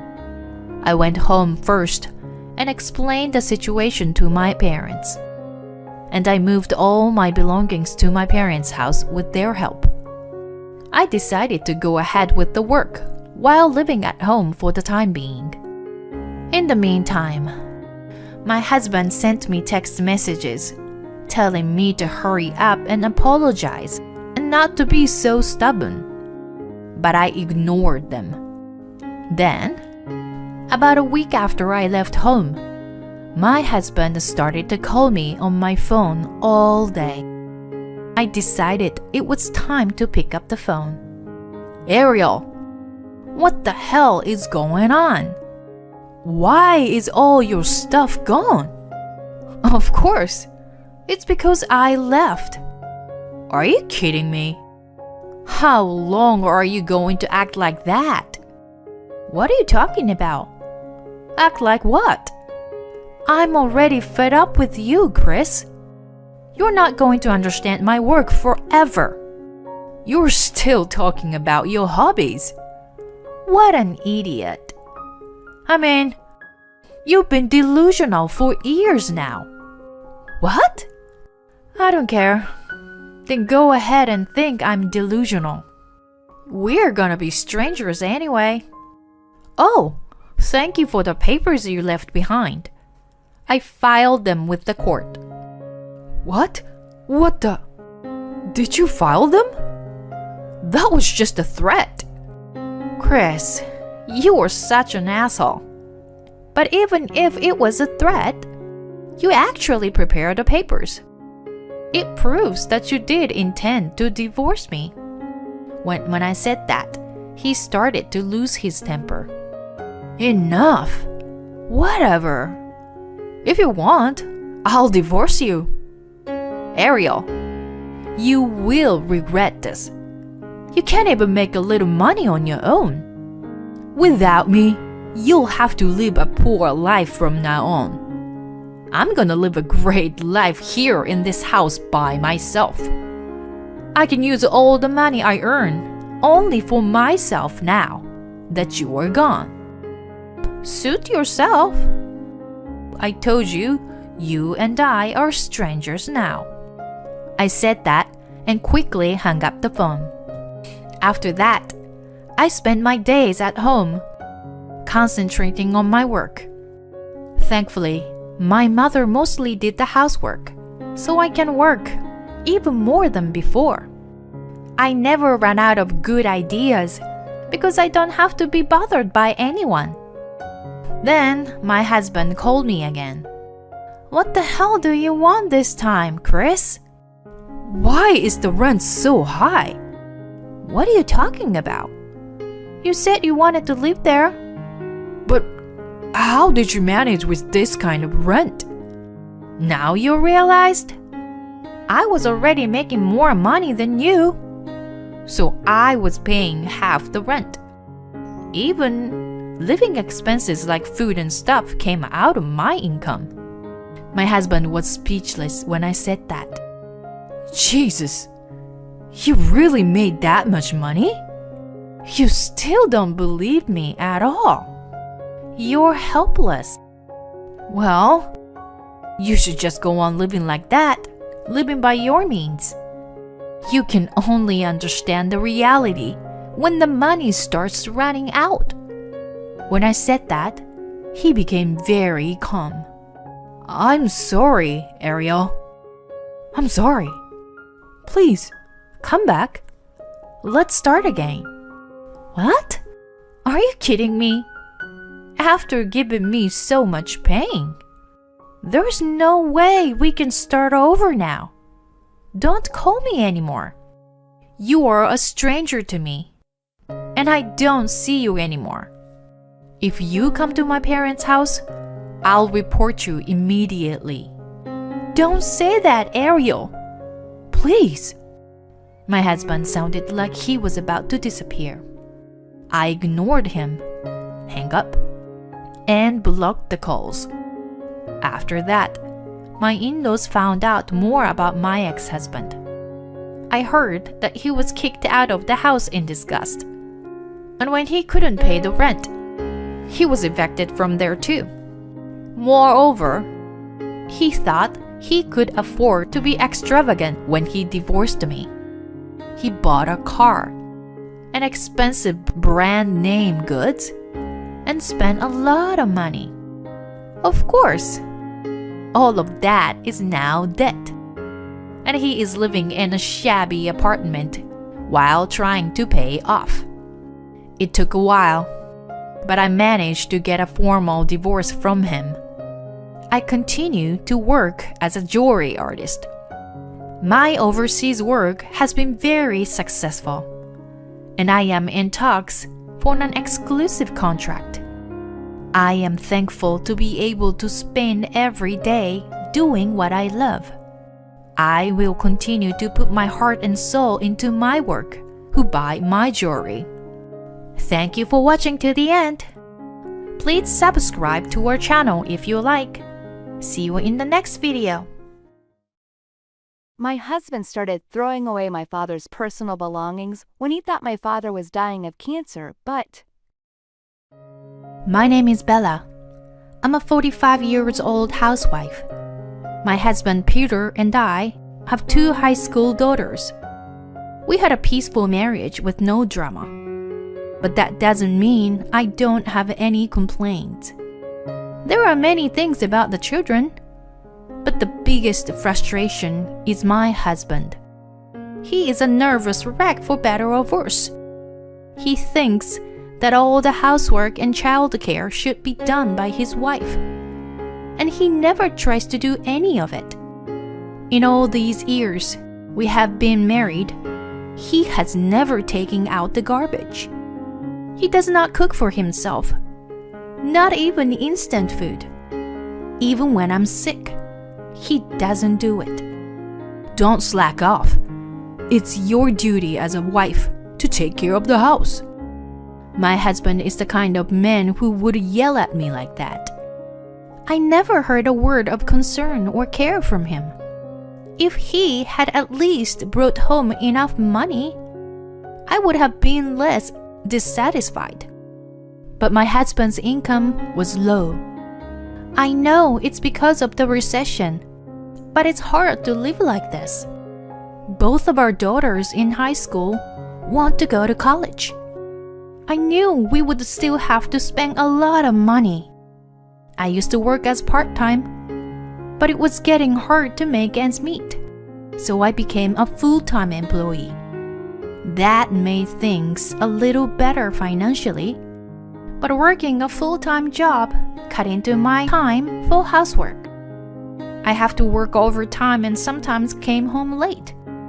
My daughters are independent, so they willingly do what they can do on their own. The problem is my husband.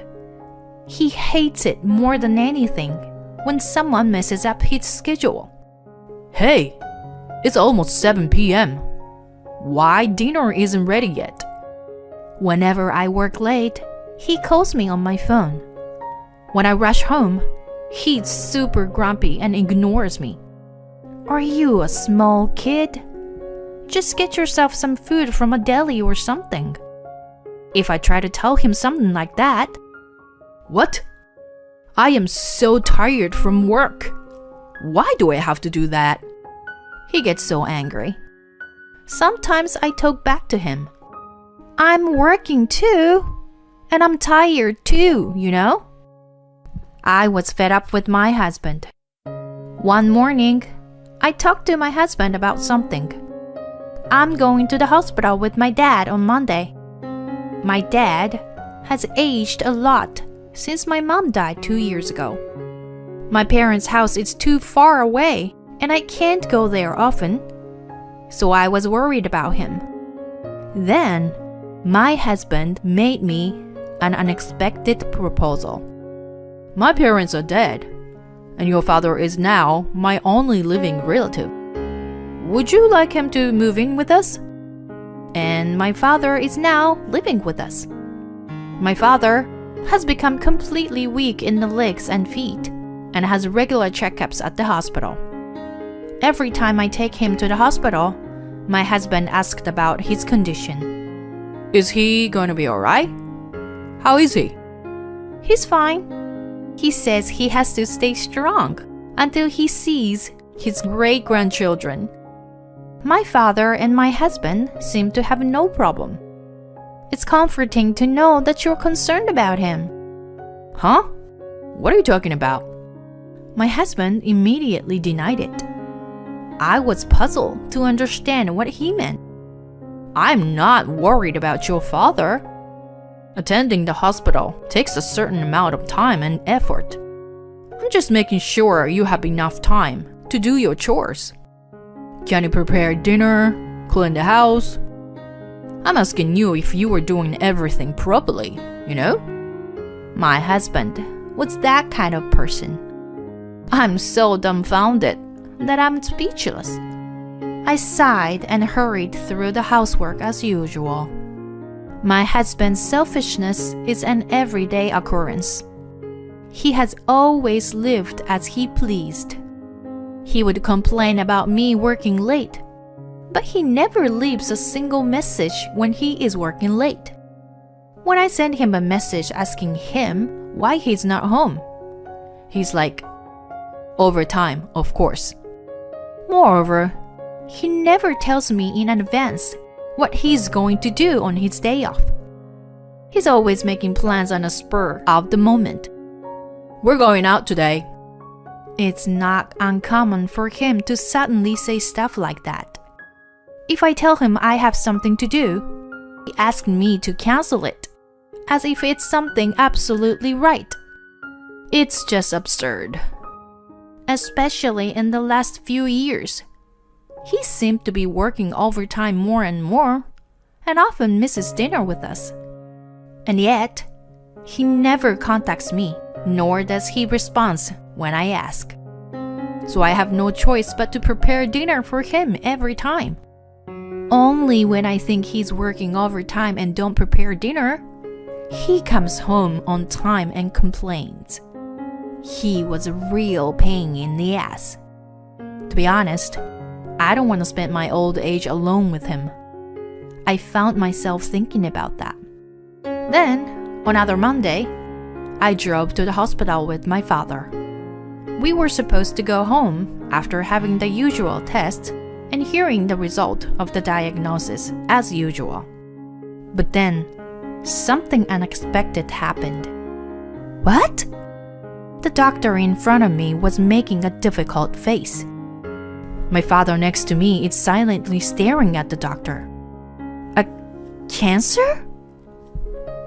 Yes, there is a suspicion of cancer during the endoscopy. Since a detailed examination is necessary, we'll have to ask you to stay in the hospital. Oh no! I didn't know what to say. I don't even remember what the doctor said after that. When I got home, my father said he wanted to be alone for a while and hid in his room. When I saw the door to his room close, I went into my bedroom and shed tears. My husband came home late that night. I told him about my father. He listened in silence. I'm going to be busy with it, so it might be difficult for me to do stuff around the house, you know? My husband didn't like what I said, but he didn't say anything. I wondered if he indeed understands. That's what I thought at the time. But I soon learned that I was naive in that perception.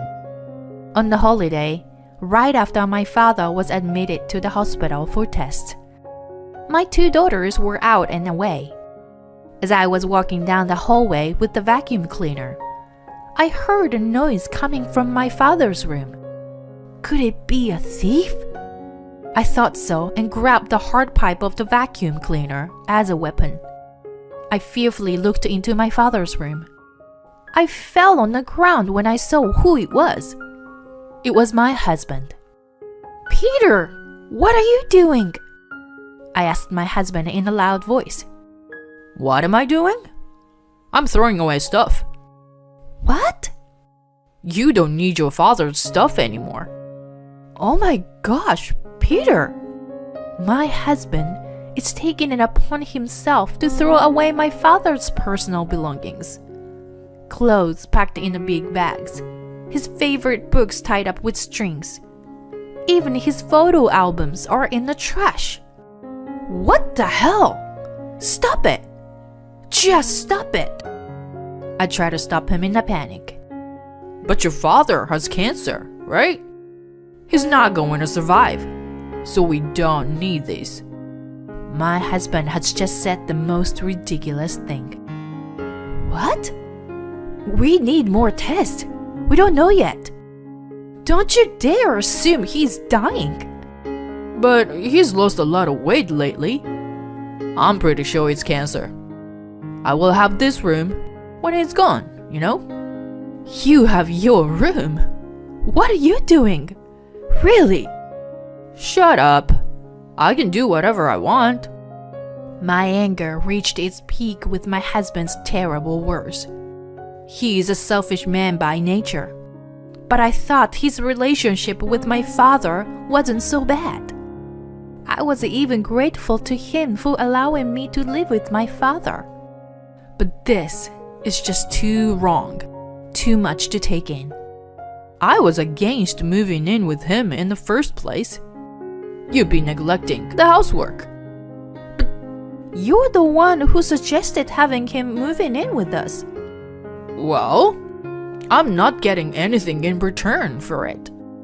What did you say? Your dad is a cheapskate. I thought he would give me an allowance or something. What? Did you expect such a thing? I was speechless for a moment. I have put up with my husband's arrogance my whole life, but this statement was so cruel. I screamed, feeling my eyes turn red with anger. I divorce you. Get out of my house, right now. My husband was so enraged by my fury that he became slurred and ran out of the house without a word. After a few days, I calmed down. However, I can't stand to be married to such a horrible person any longer. At any rate, I wanted to prepare the documents for divorce. I was not sure what the necessary procedures are. I went to a cafe, alone for the first time in a while, to think about the future. On my way home, I witnessed an unexpected scene. Half a month after I kicked him out, I got a call from my husband. He wanted to talk, so I let him. He seemed to be in a good mood and looked the same as before. So, what is it you want to talk about? I've been thinking about it, and I'm thinking, wouldn't it be weird for me to leave the house? You should be the one to leave. Why is that? Because I'm the breadwinner in the family. I'm the one who's been making your living. So, why should I leave? What is this person talking about? Has this person already forgotten? This house is in my father's name. My father bought this house, so it's only natural that you have to leave. I didn't think he had forgotten. I laugh at my husband's stupidity. Yes, the house belongs to my father. He bought it for us when we proposed moving in together. Before that, we lived in a tiny apartment. My father paid all the expenses for the new house, and I felt sorry for him for that. But my husband was secretly thinking to have some allowance from my father. How could he be so stupid as to forget who owns this house? How can he think that it is his house? This house will belong to me and my children when my father dies. Whatever. Then it will be yours when your father dies, and it will be a joint property between you and me. Am I right? What? What do you mean? You said you were divorcing me. If we get divorced, we'll split the property. Then half of this house is mine. I'm sorry, but you're wrong. An inheritance from one's parents can't be jointly owned by a couple.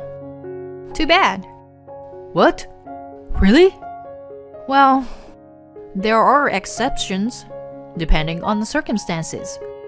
But this house is still my father's. I mean, your father will be gone soon, and this house will be yours. Please, don't decide on your own that someone's father will be gone soon. Before my father is gone, you and I will be divorced. Then I won't divorce you. What an idiot he is. Do you think I'm going to say I'm not getting a divorce? And let me say one more time. My father is still alive. He has cancer. He doesn't have that long. When my husband said that, someone came in. Too bad. I have a long life ahead of me, son. My father appeared and said with a smile on his face. His legs were weak, but he appeared strangely energetic and high-spirited. What? Why are you here? My husband was in a panic. I guess he didn't think my father would be home when he was supposed to be in the hospital. Of course I'm here. This is my house. And the tests are done, you know? What do you mean? I quietly told my husband, who looked at me in a panic. My father didn't have cancer. Huh? The results of a thorough examination beneath a benign polyp that was easily removed. He's still weak in his legs, but otherwise, he's in excellent health. What does that mean? It means that I'm going to live a long time. My father took over my words and said with a big smile on his face. Well, you made a mess in my room, Peter. It was hard to clean up. But, well, after the divorce, your room will be open. I can use it as a storage room, and I'll have more room. Thank you for leaving. I didn't know my father was such a character. His miraculous recovery from his suspected cancer has given him a new lease on life. I guess he's 10 years younger. My husband, who had been in a state of shock for a while, came back to himself and gave a forced smile. I'm glad you're doing well. Then, why don't you change the name of the house to your daughter as a gift while you were still healthy? No way. That's none of your business. By the way, you have been cheating on my daughter, haven't you? What? Why do you say that? You want to call it as a man's worthiness? You can't go by that excuse. You don't make much money. You can't say that. In front of my husband's flustered eyes, I held out several photographs and documents. Can you explain this, honey? You said you've been in a business hotel for the past half month since you left home. But you've been at the house of your secret girlfriend. See? Here's the proof. I tracked them down using the private detective. Pictures showed my husband and the woman he was having an affair with making out. Yes, I had gone to a cafe that day and happened to see my husband. He was with her, holding hands and making out in public. I thought it was strange that your salary didn't change, even though you were working overtime. You've been visiting your mistress for a long time. No, overtime was real. You don't have to lie. I even checked with the company. They told me there's been no overtime for the past year. Oh no. You've been working a lot of overtime. That means the affair started at least a year ago, right? That's... So, you and I are getting a divorce. I'm gonna charge you alimony and child support. Be ready. No, please, don't do this. Now, get the hell out. My husband ran out of the house, hunched over the side of my furiousness. I don't need to tell you what happened to him after that. I filed for alimony against him and the woman he cheated on me with, plus child support for him. I need to make sure he pays for the children's future. He moved in with the woman he was having an affair with. They were left penniless after paying the alimony. They moved into a small old apartment and are forced to live in poverty. Even so, they were rubbing shoulders at first, but their relationship didn't last more than a month. How do I know? Because my ex-husband called me. Listen, she doesn't do any chores at all. She gets up at random times in the morning and night, goes to bed, and never takes care of me. We always have to eat delivery or TV dinner. She doesn't clean the house, so there is dust everywhere. She doesn't take out the garbage, so there's no place to step in the house. The woman with whom he was having an affair seemed to have been pretending to get his attention. But now they're living together, she's revealed her true colors. She's not even working. She's just hanging out at home. I can't take it anymore. Please, help me. What? Why should I help you? You are finally with someone you wanted to be with, even if you had to fake working overtime. I can't ruin that kind of happiness for you. Well, good luck with that. You made a fool of us, and you'll pay for it. I'm sorry. From now on, I'll help you around the house. I won't act like a jerk to you, and I'll take good care of your father. It's too late. There's nothing you can do now. Oh no, wait, please. Goodbye, Peter. I hung up. Listening to a stupid man's stupid story makes my ears itch. Then, apparently, my ex-husband lived his life with her and ran away. Their relationship was only good while it was a secret affair. I heard that my ex-husband had to quit his job because the truth had spread throughout the company, and people around are looking at him like he was a total jerk. He deserves it. Now that he's gone, my family is at peace. My daughters are enjoying life as usual. Their father was hardly ever home.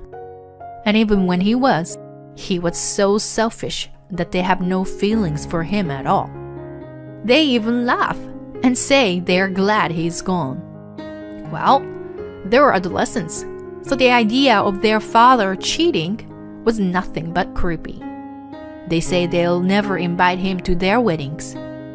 Speaking of my dad, he's feeling much better now. He's having a lot of fun at the Senior Citizens Club. He seems to be getting to know the ladies in the club. I am still struggling with work and housework, but there are no more obstacles in my way. Life is beautiful now. I'd like to start preparing for a happy retirement. Thank you for watching till the end. Please subscribe to our channel if you like. See you in the next video. My husband went on an affair trip lying to me and our daughter, but he ended losing everything. My name is Holly. I'm a 32-year-old housewife. I have a family of 3. My husband Bruce and our 7-year-old daughter Daisy. My husband is a section manager at a securities firm. I used to be a hairdresser. My parents run a beauty salon, and I had planned to take over the business eventually. But life was going too fast with marriage and childbirth. I decided to delay taking over the family business for a while. I had no idea that I would find myself in the middle of a daytime soap opera. Please listen to the story of how I left my cheating husband. I met Bruce on a meeting app. From the beginning, I had a good impression of him as a kind and thoughtful person. At first, we only exchanged messages, but as we talked to each other about various matters, we fell in love and ended up getting married. However, there was a problem. From the beginning of our marriage, my husband did not help me with housework at all. I had hoped that this would change at some point, but there was no change at all.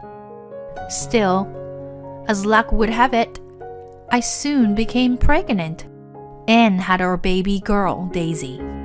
Sure enough, my husband did not participate in raising our child.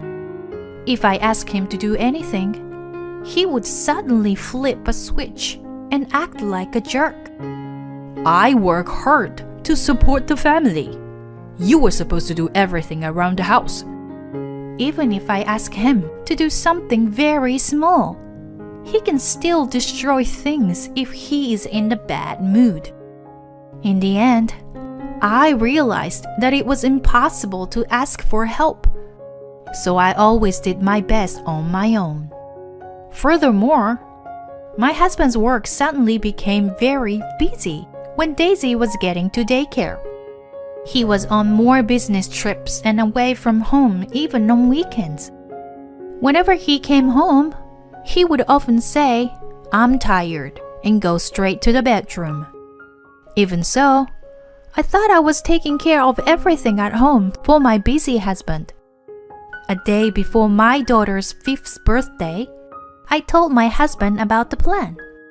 "Bruce, tomorrow is Daisy's birthday, so let's all go out for dinner." Yeah, okay. My husband said yes, but he was somewhat preoccupied. Still, it's Daisy's birthday, so I guess it's all right. I made a reservation at a fancy restaurant in the neighborhood. I was a little concerned about whether it would be okay to use it to celebrate a kid's birthday, but they said yes. My daughter and I waited for my husband at the reserved time. The appointed time passed, and no matter how many minutes we waited, he did not show up. He might have been in an accident, so I called him. "Hello? Where are you?" My husband answered in a slightly angry voice. What? I am in the middle of an important meeting. I was a little surprised and complained to him in a grumpy voice. "I told you yesterday that today is Daisy's birthday." Then my husband suddenly became angry and said, My current project is more important than Daisy's birthday. What the hell is wrong with you?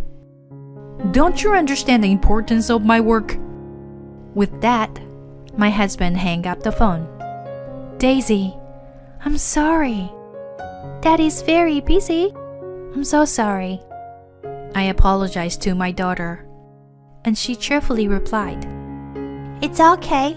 It can be helped with work, can't it?" After that, we had dinner together, acting cheerful so as not to make my daughter feel uneasy. After that year, my husband never had dinner with my daughter on her birthday. Something was bugging me. Then, the decisive event happened. My husband stopped spending Christmas with us because of his work. Daisy had just started the first grade, and Christmas was a special event for anyone. My daughter and I both believed that this time, my husband would make it up to us. Long before Christmas, my daughter had asked him directly, Daddy, please come home early on Christmas Day. Promise? My husband was not in the mood, but replied, Yeah, I'll promise. I had a bad feeling about this. Still, I told myself that this time it would be all right. After all, it is Christmas. On this holy night, miracles can happen. On the day of the event, my daughter grabbed my husband before he left for work. Daddy, you must come home early today. There is a feast waiting for you. But his answer shocked her. Oh, honey, I'm sorry. Daddy has a business trip today. Huh? What? What did you just say? A business trip? To our astonishment, my husband replied coldly, It was suddenly decided last night. Don't you realize the importance of the project I'm working on? I've had enough of this. Anyway, I gotta go. I sent him off in shock. To make matters worse, my daughter developed a fever that night. I called my husband out of concern. I kept calling and calling, but he never picked up the phone. I even felt like I was doing something wrong.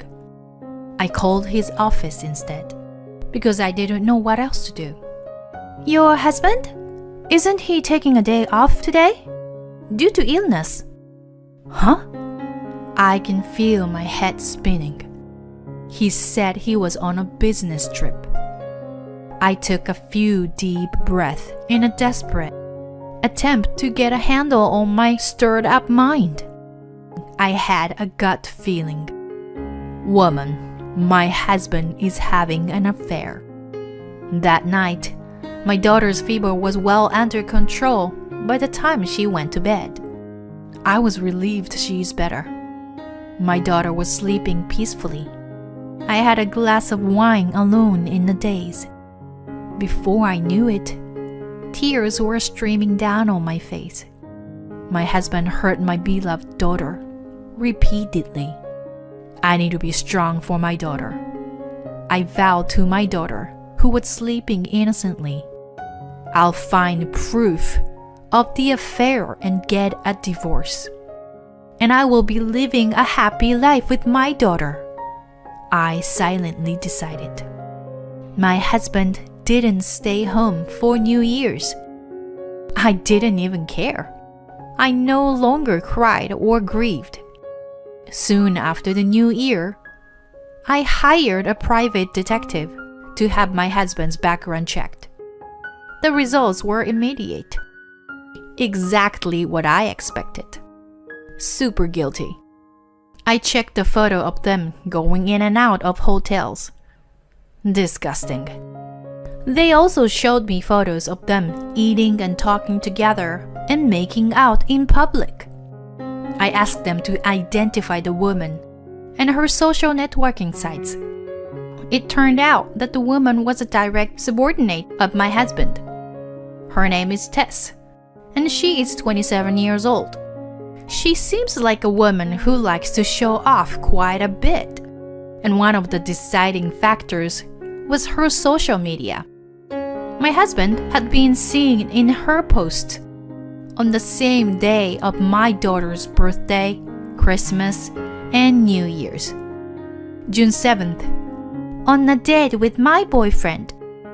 December 24th, staying at the Ritz-Carlton with my boyfriend. December 31st, hoping to be happy with my boyfriend forever. They had been dating for nearly 3 years. I was getting angry at my husband for cheating on me and my daughter. At the same time, my love for my husband plummeted from 0 to negative. For a few months, after I found out that my husband was cheating on me, I kept my cool, and I carefully made a plan for the future. Divorce is a given, but don't think you can get away with it easily. I would suddenly disappear from my husband's life. Let's start with the house. The house we were renting was just up for renewal. I secretly ended the contract and gave my husband no home to return to. Next, we need to find a place to move to. When I told my parents what had happened, they graciously agreed to let me go back to their house. My parents originally wanted me to take over the beauty salon. They were rather happy that I was coming back. Once the decision to move back home was made, it was just a matter of what to do with my belongings. I'd like to move all my belongings in secret on the day of the move.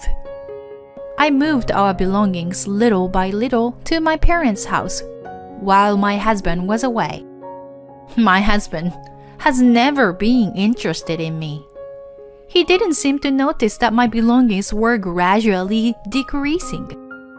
I also decided to sell the refrigerator and washing machine I bought when we first got married. However, I asked the mover to pick them up on the day we move out, because it would have been obvious because they are big. On the day of the move, my husband was on a business trip. I guess he was having a good time with his affair partner. He left the house in the morning in a good mood. I sent my daughter off to school and packed up my belongings. Soon after, the moving company's truck arrived.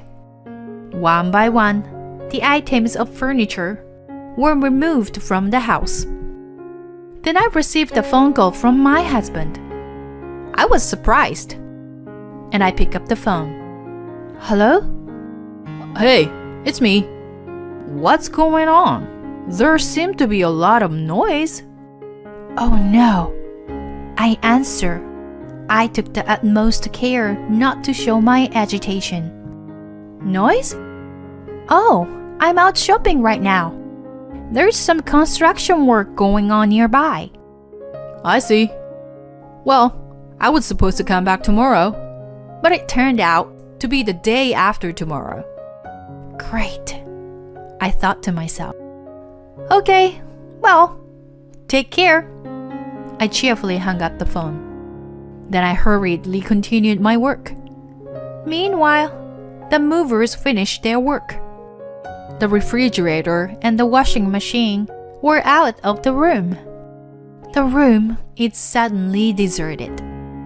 After sending off the truck, I put the last of the small amount of stuff in the car. Then I locked the door and left the house. I was a little nervous as I picked up my daughter from school. We sat in a car, talking quietly. Daddy and Mommy can't be together anymore. So I decided to take you to Grandma and Grandpa's house. Your home may be different from today, but we will still be your mom and dad. I love you, Daisy. She listened to me with a mysterious look on her face. What about school? Oh, you won't have to change school. You will still have all your friends. Oh, well, then it's okay. I was taken aback by how easy she responded. My husband had always been cold to my daughter. He never played with her, even on his days off. On birthdays and Christmas, we found ourselves alone. He was not only not fulfilling his role as a husband, but also as a father. Long before I decided to leave him, I already didn't need him. 2 nights later, my husband called me. What the hell? What's going on with the house? Well, I've canceled the contract. We don't need you or the house anymore. I replied coldly. Where's the fridge and washing machine? My husband was super upset. I sold them all. What? What the heck, Holly? My husband was getting even angrier. I told him in a matter-of-fact manner. Anyway, I'll be waiting for you in the conference room tomorrow. What do you mean? I've spoken to your boss about all of this. He said he will be happy to talk to you and your affair partner. What are you talking about? My husband blurs it out. I'm sorry, but your boss already knows about your affair. No.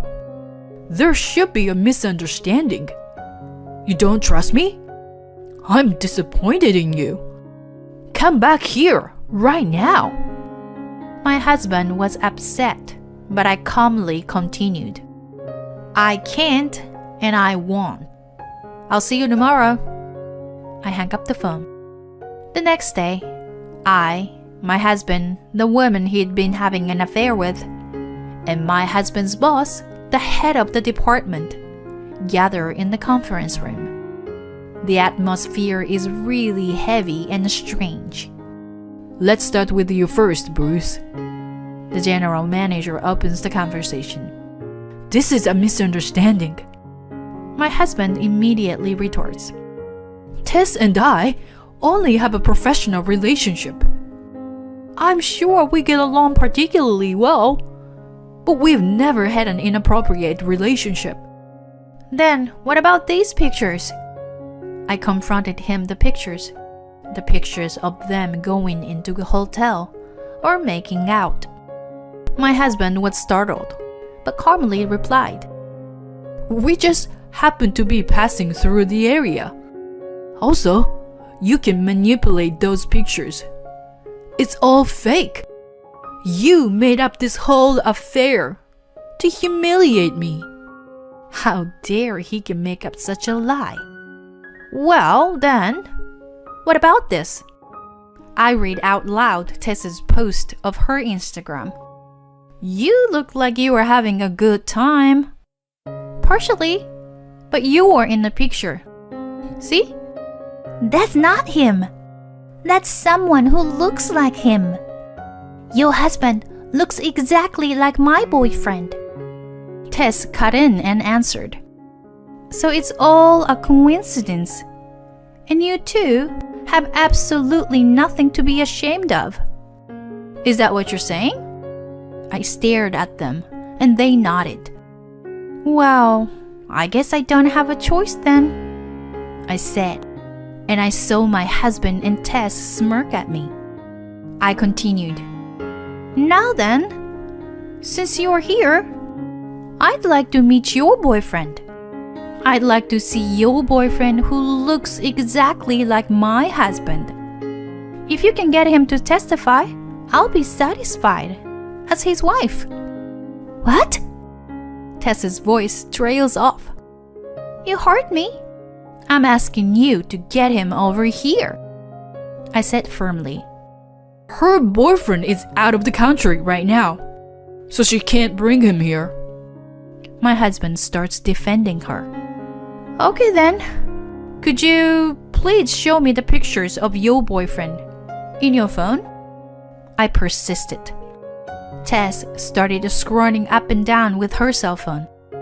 Preferably one in a suit with a large upper body.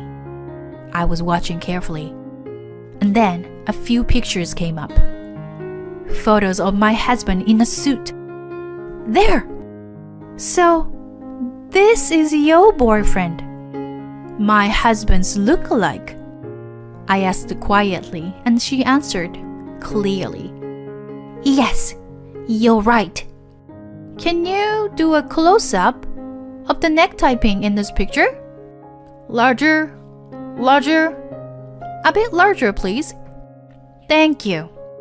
Wow, that typing. I gave it to my husband a long time ago. It has his name on it. You see? It's faintly reflected in the magnified letters. Are you still going to lie about it? I said, suppressing my anger. Well, that's... Oh no, shoot. My husband's head down, looking pale. I said calmly to him, please, contact this lawyer's office from now on. I put the business card on the law firm I had consulted beforehand on the desk. What the heck, Holly? My husband is stunned. I am divorcing you. My husband does not hide his upset at my clear statement. What? Divorce? What about Daisy? She's going to be in trouble if we divorced. No, she's not. She's gonna be totally fine. Daisy has already agreed to it, and I am going to raise her on my own. And then Tess, his affair partner, said the unthinkable. Yay!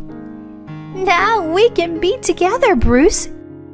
I know it's a little too late for that, but she confessed the truth in her own words. Tess, shut up! My husband yelled at her. I didn't realize you called each other by your first names at work. It's a friendly company, I told him sarcastically, and my husband insists. It's a misunderstanding. The photo is fake. Even the type-in was a coincidence. When my husband said that, Tess looked like she was about to cry. Why are you in such denial? You said you would marry me after you left your wife. What? No, I didn't say that. I interrupted him. No? You didn't say that? Explain it. Don't interrupt me. This is between me and Bruce. If you had just left him, none of this would have happened. This relationship has been going on for years. You should have known that, you insensitive bitch. I was offended by the words she threw at me. You are a bitch. Do you even realize that you destroyed someone's family? Whatever. This is a waste of time. You can have him. He's nothing to me anymore. The manager finally puts a stop to it. Cut it off. Bruce, your wife is the victim here. You've betrayed her many times. You're responsible. The same goes for you, Tess. I will report this to the CEO. He told them in a firm tone. Bruce, we can be together now, can we? Tess is still saying that. Jesus, Tess! Stop it! We may be losing our job here. We have a strict compliance policy. If they find out, it's the end of my career. My husband was screaming in panic, and his stupid lover has no idea of what was going to come. The two of them kept yelling at each other. The manager and I left the conference room.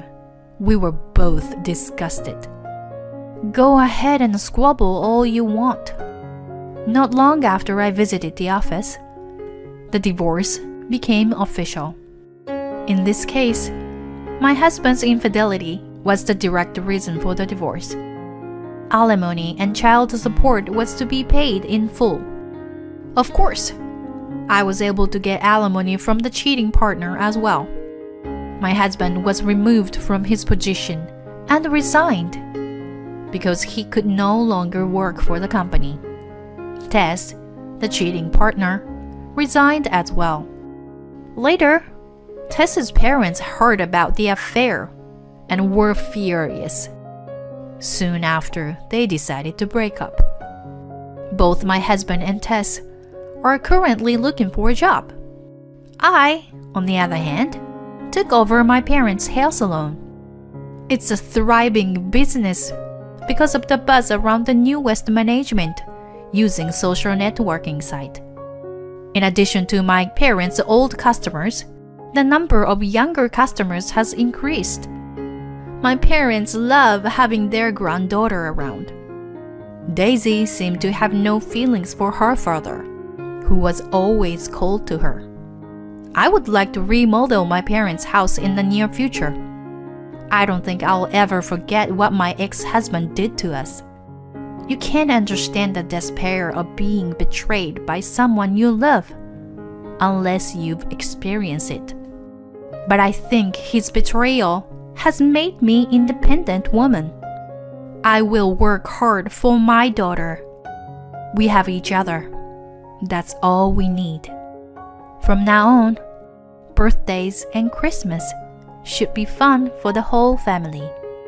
Thank you for watching till the end. Please subscribe to our channel if you like. See you in the next video.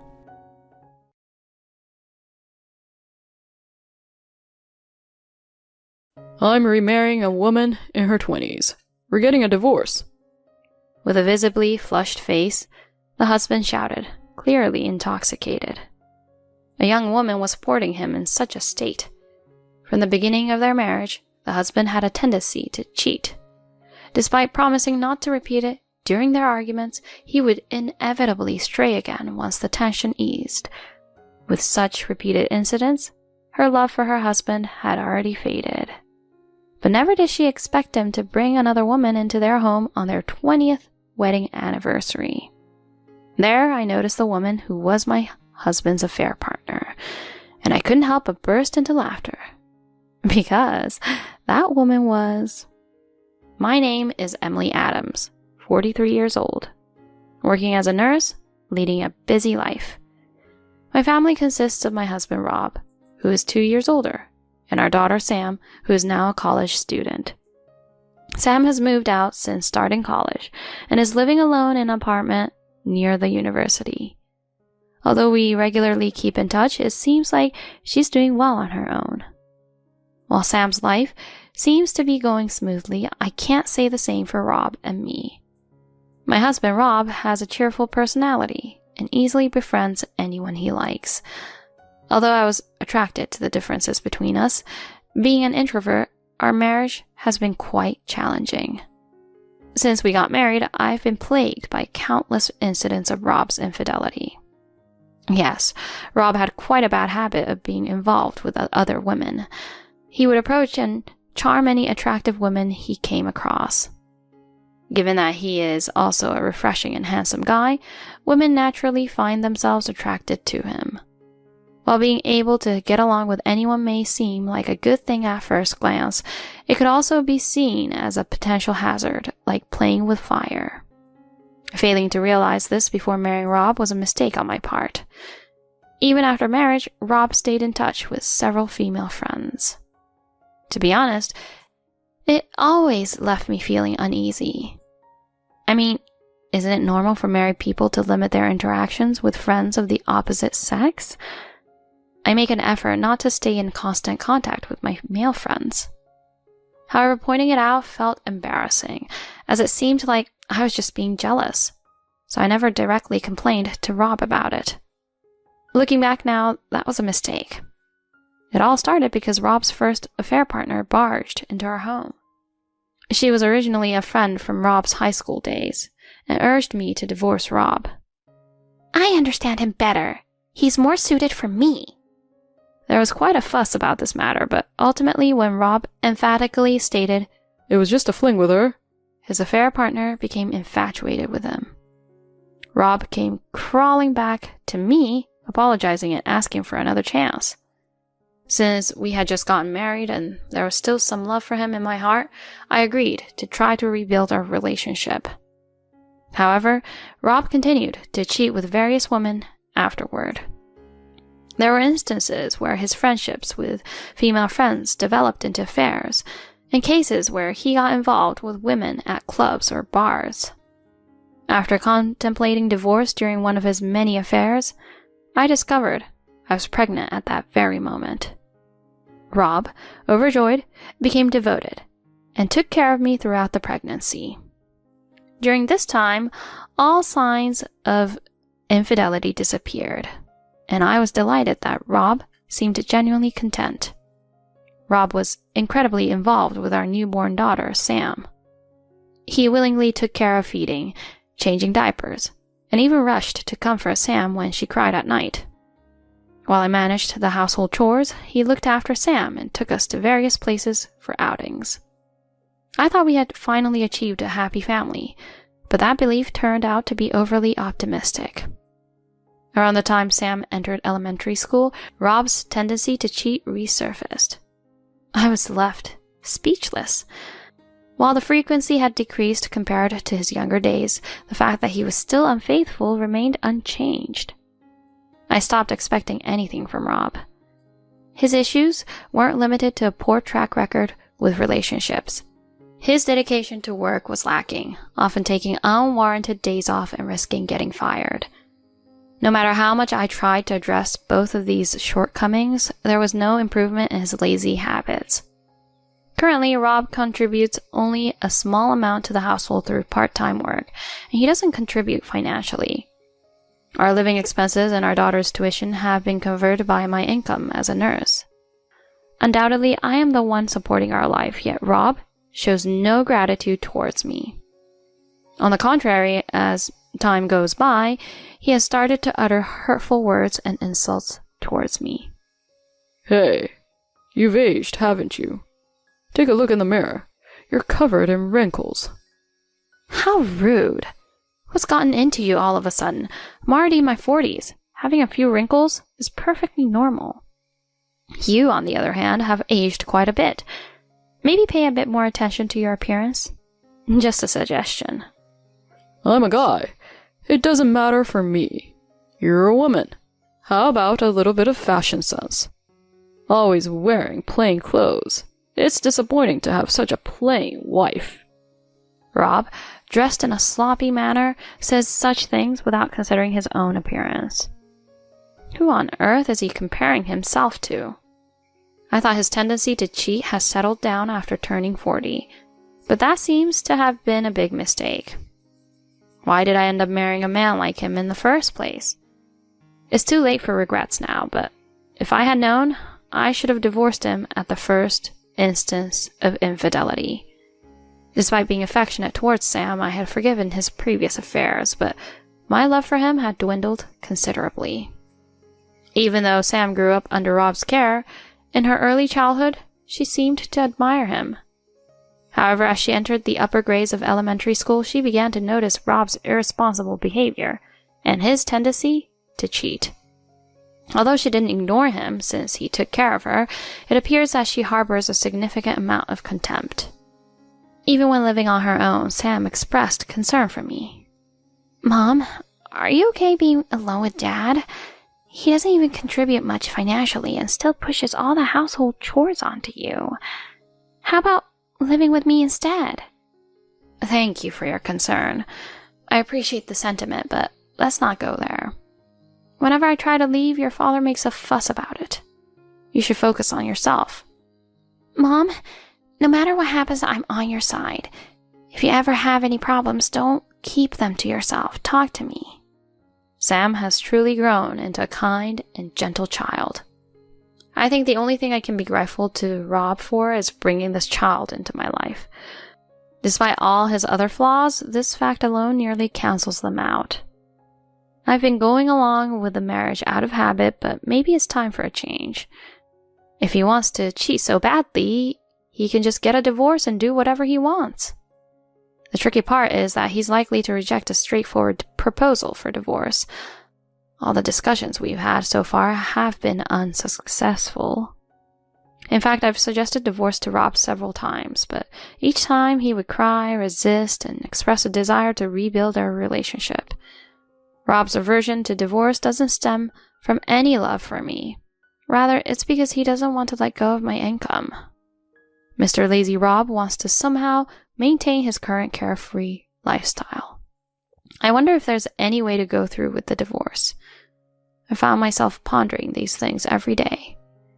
One day, a significant event occurred. It happened to be our 20th wedding anniversary.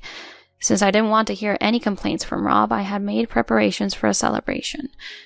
I had prepared a feast and a cake, waiting for his return, but he didn't come home. I wonder which woman he's fooling around with again, I thought, feeling irritated. Around 10 o'clock at night, Rob finally came home. Surprisingly, the drunken Rob was supported by a woman as he returned. His face was quite red, and his breath was unpleasant. It seemed like he had been drinking considerably. I couldn't believe that he had actually been with another woman. I was truly dismayed at what he was doing on our wedding anniversary. But the surprising part didn't end there. Rob surely glared at me and made a declaration. I'm marrying a beautiful woman in her 20s. I'm divorcing you. The sudden statement from Rob left me bewildered. While I had wished for a divorce, the abruptness of it all caught me off guard. So I confronted him. Huh? Wait a minute. What's the deal with bringing a woman home out of the blue? Are you kidding me? I'm not kidding. I've been fed up with your frumpy and careless attitude for a long time. Goodbye to the dull and tiresome days with you. I'll be happy with her next to me. Rob's confident words and actions irritated even me. Despite causing me so much trouble, how could he speak so arrogantly? In that moment, I felt a sudden sense of discomfort. The woman beside Rob said nothing. If she was his affair, wouldn't it be normal for her to say something to his wife, me? So I carefully observed the woman he was with. She stared at me with wide eyes, clearly in disbelief. Her complexion was unbelievably pale. As I looked at her face, I couldn't help but exclaim, "You're kidding, right? Wait a minute. This can't be happening." Upon confirming the woman's face, I burst into laughter, holding my stomach. Rob, bewildered, looks at me as I suddenly burst into laughter. It's no wonder I'm laughing, considering that the woman is someone I know well. Calming down from my fit of laughter, I addressed the woman. "I'm sorry for the sudden outburst. Good evening, Lisa. I never expected to meet you here." When I smiled, the woman who was Rob's affair partner grimaced. On the other hand, Rob looked at us with a puzzled expression. Huh? Emily, you know Lisa? Yes, we're acquainted. Rob, do you know what kind of person Lisa is? Of course I know. She's an amazing woman. According to Rob, Lisa is a wealthy heiress in her 20s. There's even his dream that if they marry, he could become the next CEO. Well, it makes sense that he jumped at those conditions. Thinking normally a young lady in her 20s wouldn't choose someone like Rob as a marriage partner. He seems blinded by money and doesn't seem to understand such things. Nevertheless, I wondered why Lisa wanted to marry Rob. That's what I was wondering. Rob then turned to me with a question. Where did you meet Lisa?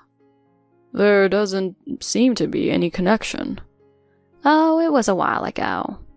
I can't possibly tell the truth. It involves personal information from work.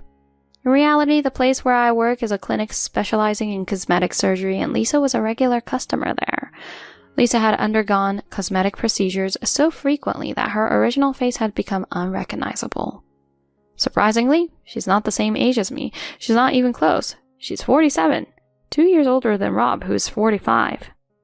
I heard her family was quite poor, far from any status like a company president. It seems she made men deceived by her appearance contribute to the cost of her surgeries, luring them with marriage. What she's doing is perilously close to marriage fraud, and she could be sued for it. However, at that time, Lisa showed no sign of stopping and had been sharing the whole story of her past experiences with me, a nurse. Despite patient confidentiality, I was disgusted by Lisa's casual involvement in criminal activities. Lisa is now desperately signaling me to keep quiet with her eyes. Then something suddenly came to mind. I vividly remember that the last time Lisa came to the hospital, she was whispering to me about her next target. The next target is an elite corporate employee from a well-known company. I met him on a dating app, and though he's married, he'd divorce his wife right away if I desired it. He's a bit older, which I'm not thrilled about, but he seems to have money, so I might consider marrying him. In other words, that target was Rob. It turns out that the patient from my workplace was his cheating partner. The world is small. It is somewhat pathetic that Rob became Lisa's target, but then again, he lied about being an elite employee too, so The feeling is mutual. In reality, Rob is just doing janitorial work for a famous company and is not an employee at all. It's similar to a standoff between a sly raccoon and a clever fox. In a way, they might be well matched for each other. I have no obligation to tell them the truth. Instead, it's a great opportunity to deal with this troublesome situation. I took out a pre-filled divorce form from my bag. It was something I had prepared when Rob cheated before, and I promised to submit it the next time he cheated. I handed the divorce form to Rob. For the sake of your happiness, I'll gracefully step aside. I've been considering divorce for a while. It's better for both of us. My words made Rob and Lisa's faces light up. Rob leaned forward, confirming my intention for a divorce. Are you really going to divorce me? Don't go back on it later and say it was a lie. I won't do something so absurd. I will properly get a divorce. In return, you'll pay the marriage settlement for your affair, right? Rob is thinking that if he marries Lisa, he can become the next president. That's what he believes. And Lisa believing that if she marries him, she'll become the wife of an elite corporate employee. Neither is the other. That is why they readily agreed to the alimony. There was no splitting of shared assets, and they even went so far as to amend the agreement. I submitted the divorce papers to the clerk on the same day, and finally I was able to get a divorce. My marriage of 20 years with Rob ended, of all days on our anniversary. The next day, carrying my belongings, I headed to my daughter's apartment. When I explained the circumstances to Sam, and she warmly welcomed me. I think you've put up with a lot from Dad's wandering eye over the years. From now on, enjoy your second life. For a while, I bunked in Sam's room, and during that time I looked for a studio apartment. A few weeks later, I received an unexpected call from Rob. Emily, listen. She deceived me. Lisa isn't the president's daughter or in her 20s. She's just a poor old woman. Unbelievable. Rob spews out a barrage of complaints, but it's none of my business. Frankly, being bothered with irrelevant stories is the last thing on my mind. You can say all you want, but honestly, it's your fault for falling for such lies. I don't have time for your complaints. I'll hang up. I delivered this cold message, but he tried to stop me. Well, wait for me. I have a favor to ask. A favor? There's only you, Emily, for me after all. I was a fool to be tempted by that woman. I regret it. So please, give us another chance. This is not a joke.